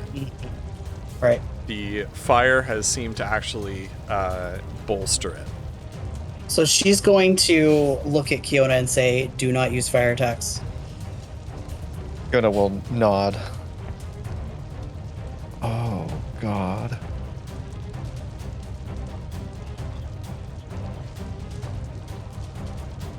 Is that your turn?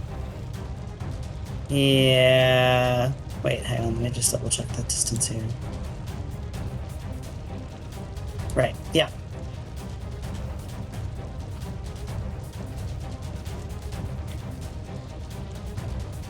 All right.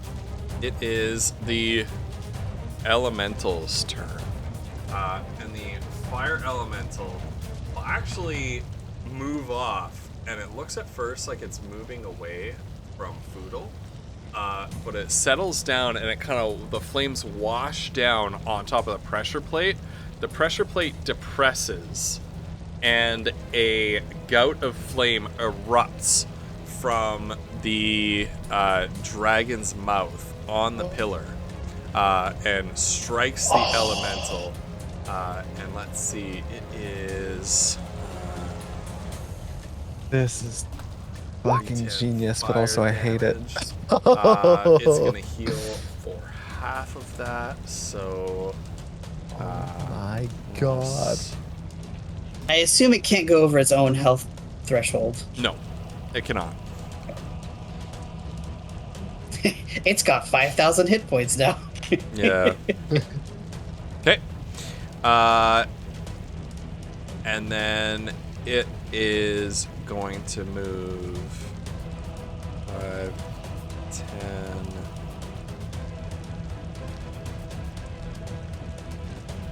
And it's going to stop there. Kiona, your turn. Okay, sorry, I'm reading about how spells work. Okay. I'm learning. I've never played a caster. Okay, so the new form can be any beast whose challenge rating is equal to or less than the target's or the target's level if it doesn't have a challenge rating. Okay. Filter. Oh, wait.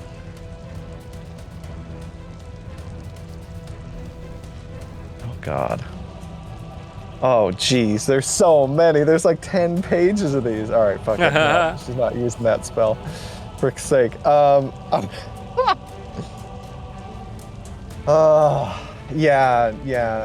that I do know. I was trying, like, because all Kiona has is, well, not all, but a lot of what Kiona has is like fire stuff. I was trying to see if there was a useful, like, beast that she could turn into, but holy shit, the list is way too long. I'm not gonna bother. I'm gonna leave that to her. So, Kiona, she pulls out a wand from her bag. She points it at this thing, speaks some magical words, and is going to use 6 charges. How does this thing work? Oh god, it just did it. Okay, great. Well, how do I use more than 1 charge, frick's sake? Well, you rolled 8d6. I guess you roll however many more d6s. Oh, right, okay. So let me read about it. Wand of Light. First of all, for each Jeez. charge you cast... For 1 charge, you cast the 3rd level version. You can increase the spell slot level by 1 for each additional charge. Okay, so she's gonna do...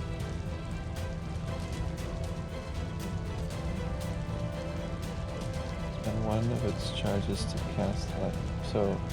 So an extra d6. So she's gonna do 6 d6 in addition to this? is that right? No. You spend 1 charge to cast it. 5. Right. 5, yeah. Because she did 6 charges. Yep. Okay. So roll another 5d6. Okay. Okay. All right. Yeah. And the crackle of lightning extends from the wand as she takes it nearly to its limit. She moves it right up to its limit and then backs off just a step. And as the tremendous force of electricity, like the breath of Eldrigo himself, lances out from the wand. It strikes the fire elemental. You You know that elementals have a language that they speak that sounds like, you know, like a fire elemental sounds its voice sounds like fire itself. You hear a roar and a rush of like a forest fire as this lightning strikes it. And it looks very hurt. Its flame is very dim at this point. Foodle, you are up. Oh, right. I gotta modify these. Okay. So Foodle sees that, and he's going to grab Gimbal Shot out of the air, and he's gonna fire into this thing. That's a hit. Colossus Slayer. Oh God! Okay. Not like this. And then he's gonna let it reload. He's gonna say, "We're gonna get you!" And he's gonna fire again. All right. Okay. And he's going to use a superiority die to try to frighten it again. Oh wait, that's supposed to be a superiority die, but it's the same die. Okay. Save wisdom 12. Okay, so it is frightened again. Okay. That just means it can't move towards Foodle, right? Yeah, and it has disadvantage on, I think, like attacks and... While Foodle is visible. Yeah, as long as it can see him. Okay. Ability checks and attack rolls. Okay. Not saving throws. That's an important.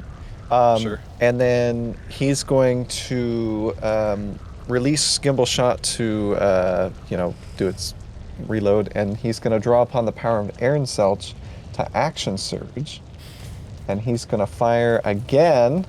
Sure. After he catches Gimbal Shot. Oh. Ooh, nice. Okay. And he's going to use another superiority die to try to knock it prone. So it's got to make a strength saving throw. Strength saving throw. It rolled a 13. Oh, that's a fail. However, it is immune to being prone because it's fire. Makes sense. You can't knock fire over. He's learning. And he's gonna fire his last shot into Oh my this goodness. thing. Oh, jeez. Okay, and he's gonna spend another superiority die. He didn't learn the last time, so he's gonna try to knock it prone again just for the damage. Now, you know what I learned, Ghost? Yeah. I don't know if it'll matter, because I don't know how much damage he's about to do. But things like Hunter's Mark, Colossus Slayer, and Superiority die, they all get rolled twice on a crit as well. Oh, okay. Because it's all part of the same attack. I thought it was just it's the weapon like, die. It's like Smites and the Sneak Attack.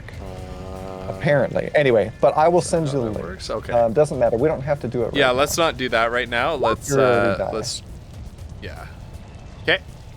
All right. This thing is looking very hurt indeed. So instead of 8, it's 12 plus 4 plus 1 plus 1.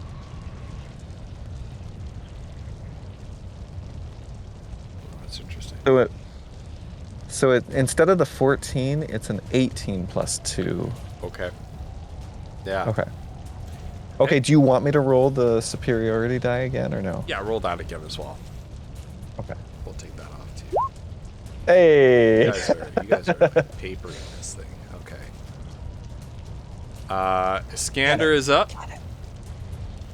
He's gonna move in range to attack. Where's his sheet? There it is.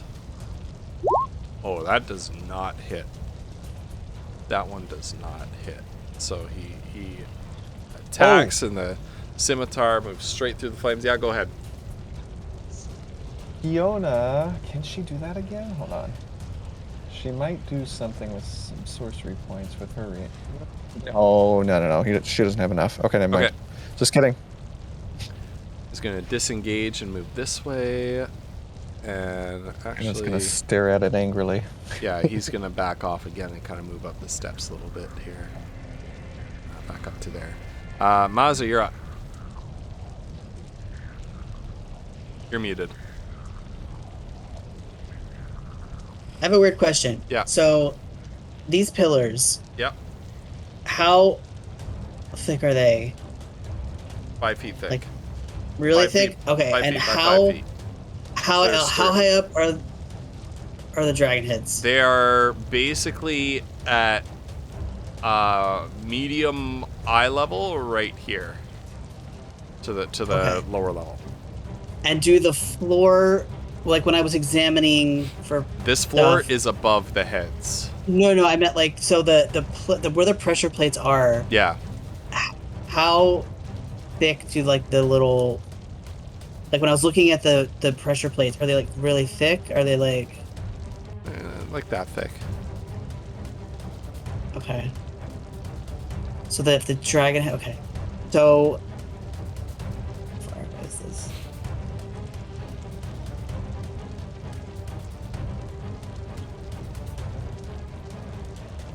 So she can make that if she.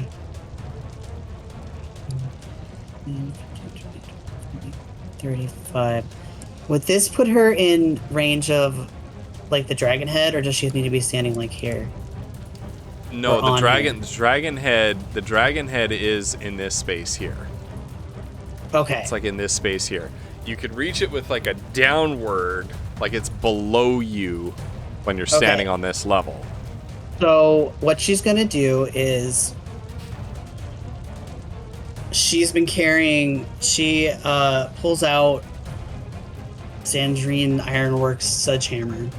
Yeah. Yes. And tries That's to- not canonically what it is, because remember, What nobody's was it? been I in forget here. what it was. I forget No, what no, it no, said. no, no. It was We're ignoring that. That's just a joke because nobody's been in here for like 1,000 years. So Right. and it's been established you can't read any of the language that's on here. Like it's completely anachronistic to have.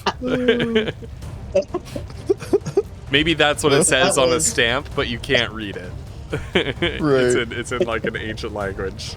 Now you could name it Sandream's Sam Dream's sledgehammer. or Yeah, something. yeah. Sam is it Sam? Sandream. Sandream's sledge. That's what it's called. There we go. Okay. Right, roll an attack with it. Okay. Smash that shit. How would I? How do I roll that? Just like An a attack roll. But it's going to be with strength. Right. Basically, you can count it as like a warhammer. So it'll be strength Okay. plus proficiency. Wait. I don't know what I'm doing. Okay. Slash Just roll- roll wait. slash roll d20 plus your proficiency bonus plus your strength bonus.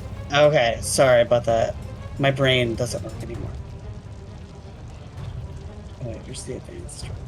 Actually, just roll just roll d20 plus your strength bonus. Just do a strength check. Okay. You will sorry. not you will not have proficiency with this because it's That's an fine. improvised weapon. So literally Which click is the little word strength on your character sheet. Okay. Okay. Yeah. Yeah. So you Ooh. swing down with this hammer, and what are you targeting? The dragon head. She's trying to break it. The dragon head. So that the and you fire won't come out. smash that dragon head into bits. Just smash that. You knock the head right off the pillar, and it shatters into 1,000 bits on the floor. Anything Okay. else this turn? No, I think that's all she can do. Okay. Yeah, because she had to dash to get over there. Okay. The fire elemental moves into this space here, attempts to trigger the pressure plate again, and nothing happens. There's a little sputter of smoke comes out of the pillar. Nice. Okay. The elemental roars and crackles in outrage, and it's gonna make 2 touch attacks on its scanner. Ooh, at disadvantage. The first one, is it a disadvantage? Yeah, Both of them because it miss. failed the wisdom save, Both right? of them miss, yeah. Okay. Oh. And it is going to retreat and fall onto this pressure plate. Oh, that bastard. There we go. Gets Here's a question for you, Ghost. Yeah. Well, technically I have two. Does a Scander Yeah. make a reaction attack? And yes, he does. I don't think it's going to work. If I were you, I wouldn't allow this to work. But I think Flutter would try to ask this too. So she has Counterspell. The thing about Counterspell is the description says very clearly 3 different times that it's when you see a creature within 60 feet of you casting a spell. Right. I don't think the pillar counts as a creature. Right. Well, she's gonna try it anyway, so she's gonna expend the spell slot. I feel like she would totally do that. Okay. Counter spell, but it didn't cast a spell, so I don't think. She's just trying to stop the fire. She's like, ah. Yeah. No, it is not a spell. Okay. And that is going to be the elemental's turn. Kiona. Fiona is up. And she's very angry that this thing is still not dead. So... what could she Oh, it's going to do? need to roll. Oh. Yeah, if you cast counterspell, you need to roll on the... Oh, yeah. Surge. Did she cast another one? She never rolled on Polymorph either. It might be too That's late at this true. point. But Just roll it. Roll it anyway. we'll roll twice. Roll twice. Doesn't make up for it. Yeah. Shit, I forgot about that whole business. Oh, no. Okay, so it was a 16 and a 19. Hey, you're good. Okay. All right, what does Kiona do? Right. What does Kiona do? She has a light crossbow. But she's gonna fire a crossbow bolt at this thing. Because she's so annoyed. Boop! Oh, I don't know why that was at advantage. It But doesn't matter. anyway. It's a hit. 3? She rolled a 1? Oh my god. Alright. Yeah, that is her turn. Okay. Foodle, you're up. She's gonna scoot up this way maybe. Okay. Fucking Foodle, man, what the heck is he doing? So he's gonna catch Gimbal Shot. He's gonna do the only thing he knows how to do. He's gonna, well, you know what? Actually, he's gonna use his bonus action because he's noticing that the snare stuff is not working. He's gonna use his last spell slot to cast Hunter's Mark on this thing, Okay. and he's gonna fire Gimbal Shot at it. Okay. So That's a Hunter's hit. Mark and Cloth Slayer. Nice. Okay. Well, how do you want to do this? Oh, okay. You guys Foodle's tanked going this thing to- down. Frickin' Foodle and his million, billion, trillion damage that he deals. Dude, it's ridiculous, It's man. so Imagine if stupid. he'd had. I forgot to do Hunter's Mark last turn. He could have critted with it too. Yeah. So he's gonna run up here, do like a slide onto his knees, take aim and fire to try to get both this thing and the spout thingy. Because he doesn't know it's about to die. So he's gonna try to line up both of those.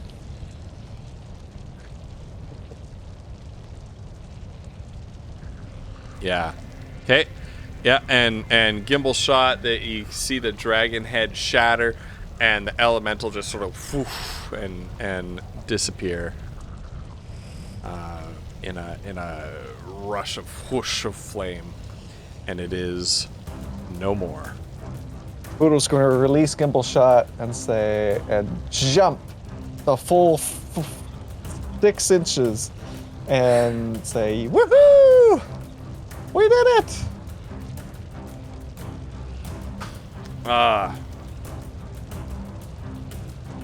Yeah, Megan, I thought these fire traps would do it for me, but you guys read the schematic. Somebody in chat bought you the schematic. That was Genovian. That was Genovian. Genovian. That was clutch. Yeah. That was like, Yeah. oh wow.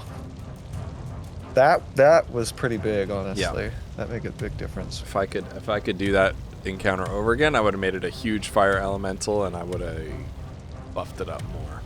But oh well. Also, who was it that decided it was going to be a sledgehammer? That was super clutch. That was great. Well, Sandream said either a sledgehammer or a knife.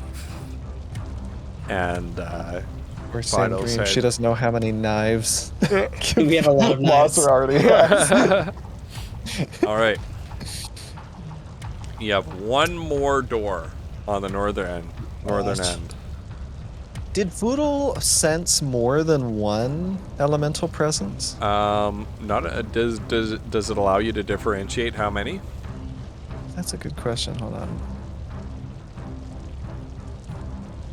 For example, you could determine the location of powerful undead in the area. The location of... I think it more talks about location. Yeah. So no. You can't okay. differentiate. Okay. Yeah, because that... Oh, gosh, yeah. Like, what if you could know that there's, like, 20 undead in the area or something? Like, yeah. Yeah. Okay. All right. Well, everyone be careful. Foodles catches gimbal shot and, like, readies a shot as Kiona, like, comes over this way and readies a firebolt. All right. Well, Mazur, shall we? Okay, and Iskander and Mazur both grip the bottom of the door, pull up, lock it in place, and let me just get everybody ready to see this. On the other side are 3 more fire element. No, it's a room full of treasure. The real threat. Oh, jeez. All right, you open the door and a golden wash of light just sort of moves over your face as you see a repository full of treasure, brimming with gold and silver, precious items. Iskander, you're the best guide ever! Well, it looks like we found what we're looking for in here. Now, as you kind of look around, anyone want to roll like an investigation to see what they got? Kiona is definitely excited about the treasure. I can't do her accent, but what she really wants to do is try to see if there's I'm anything... really excited about the treasure. There you go. She wants to see if there's anything that, like, speaks to her specifically. Like, if there's any of that special writing or, like, anything that, like, draws her in, like a book or a, you know. Sure. Roll an investigation.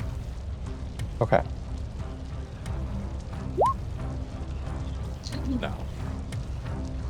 No, she doesn't find it. And Foodle's going to be picking through stuff, too. Sure. So I, you know. Excellent, yeah. Oh my god, it's cocked between a 10 and an 8. Okay, frick's sake. 13. 13. Okay. Yeah. Yeah, so Mazra and Foodle, you scour through the treasure. Before Kiona sees it, Iskander walks to this sort of central altar that has a large book splayed out in it, perfectly preserved in the very dry environment here, and he begins to carefully look through it. Kiona, if she comes up beside him, might be interested to know whether it's written in that kind of language, as you know. It is not. It is a written script that is completely foreign to her and to anybody else. But it does match the inscription that was on the large stone slab doors right at the entrance of the dungeon. Oh. All right. This is what you find in the treasure hoard.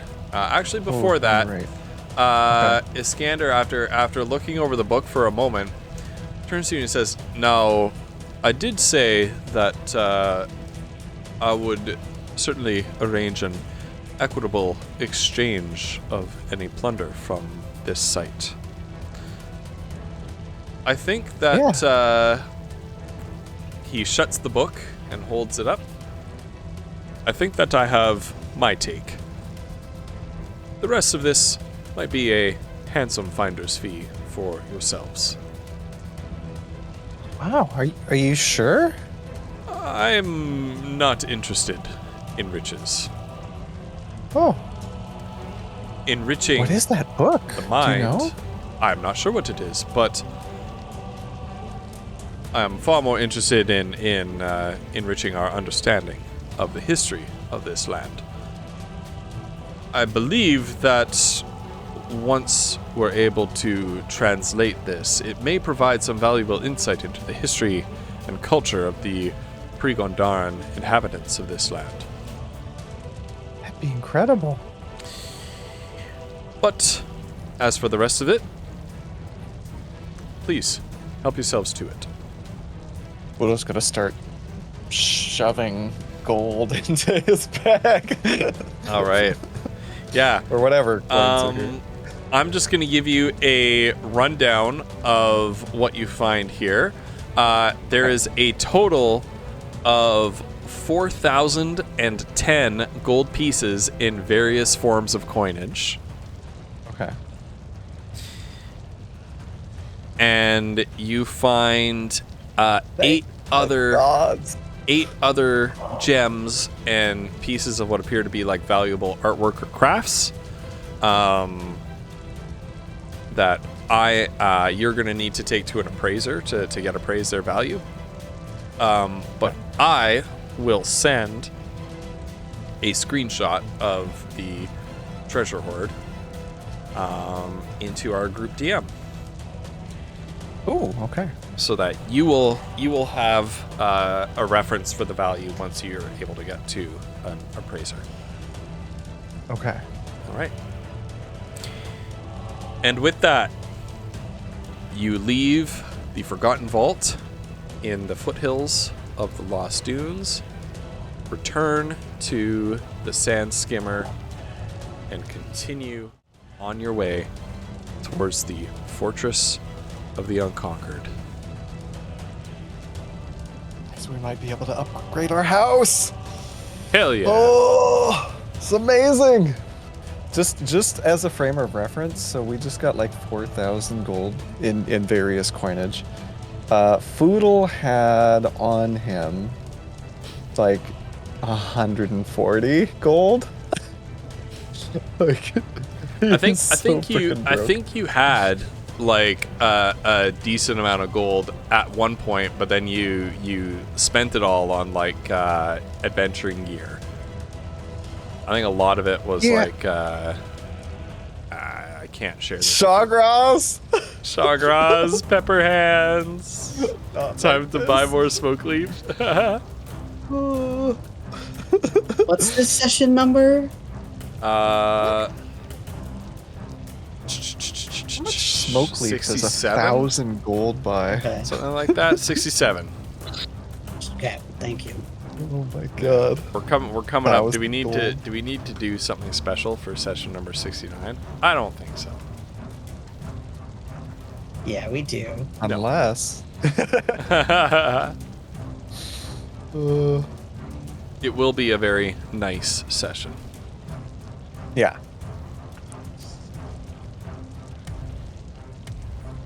Showgrass. I love that emo. I'm so glad I got it. It seems so perfect. Yeah, yeah.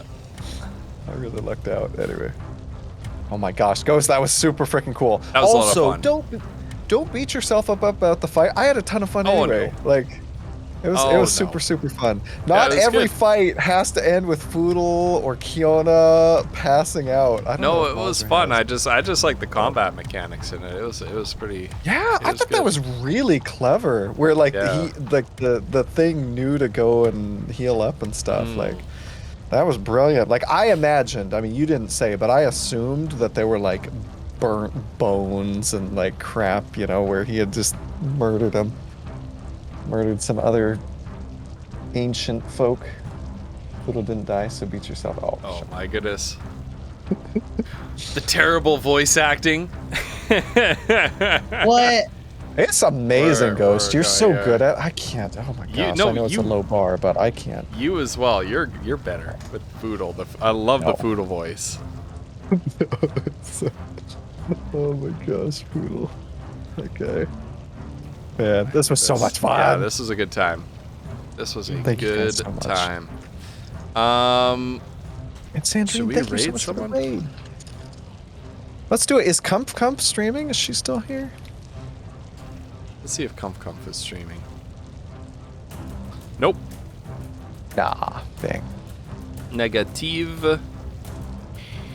I would love to raid. You know what? Voivo Kohutek is doing Dungeons and Dragons. I think he's doing the Dungeon Coliseum thing. That's Ooh. always a good time. So it's more of like a combat tactics centered. Like he's a really cool thing he does with his players is that they fight in battles in a coliseum from level 1 to 20, and if they oh my god, cauliflubs. I thought I would have like 1,000. Holy shit. Oh, sorry. Yeah. I've interrupted you. But basically, yeah, he does this Dungeon Coliseum, which is like done in seasons, where one of the best moments from today, no kidding. Where players, if they win a fight in the arena, then they gain a level, and then they can move on to next week's Dungeon Coliseum. So it's a lot of fun to watch. So we are going to, so we're gonna raid Voivode Kohutek. It's a tough name to spell. VK, we like to call him. And so if you have the emotes for it, please give VK a spicy raid. I hope everybody has a wonderful evening. Thank you to everybody who contributed bits to the game, for a couple of useful mundane items that came in clutch. Yes. Man. And next week, we are heading into the Fortress of the Unconquered. We're going to have to rename that thing. Ruled by Count Winfred the Wrathful. All right. Okay. Until then, I hope everybody has a good night. Good night, players. Good night, chat. Love everybody. Have a good one. We love you guys. Bye. Bye.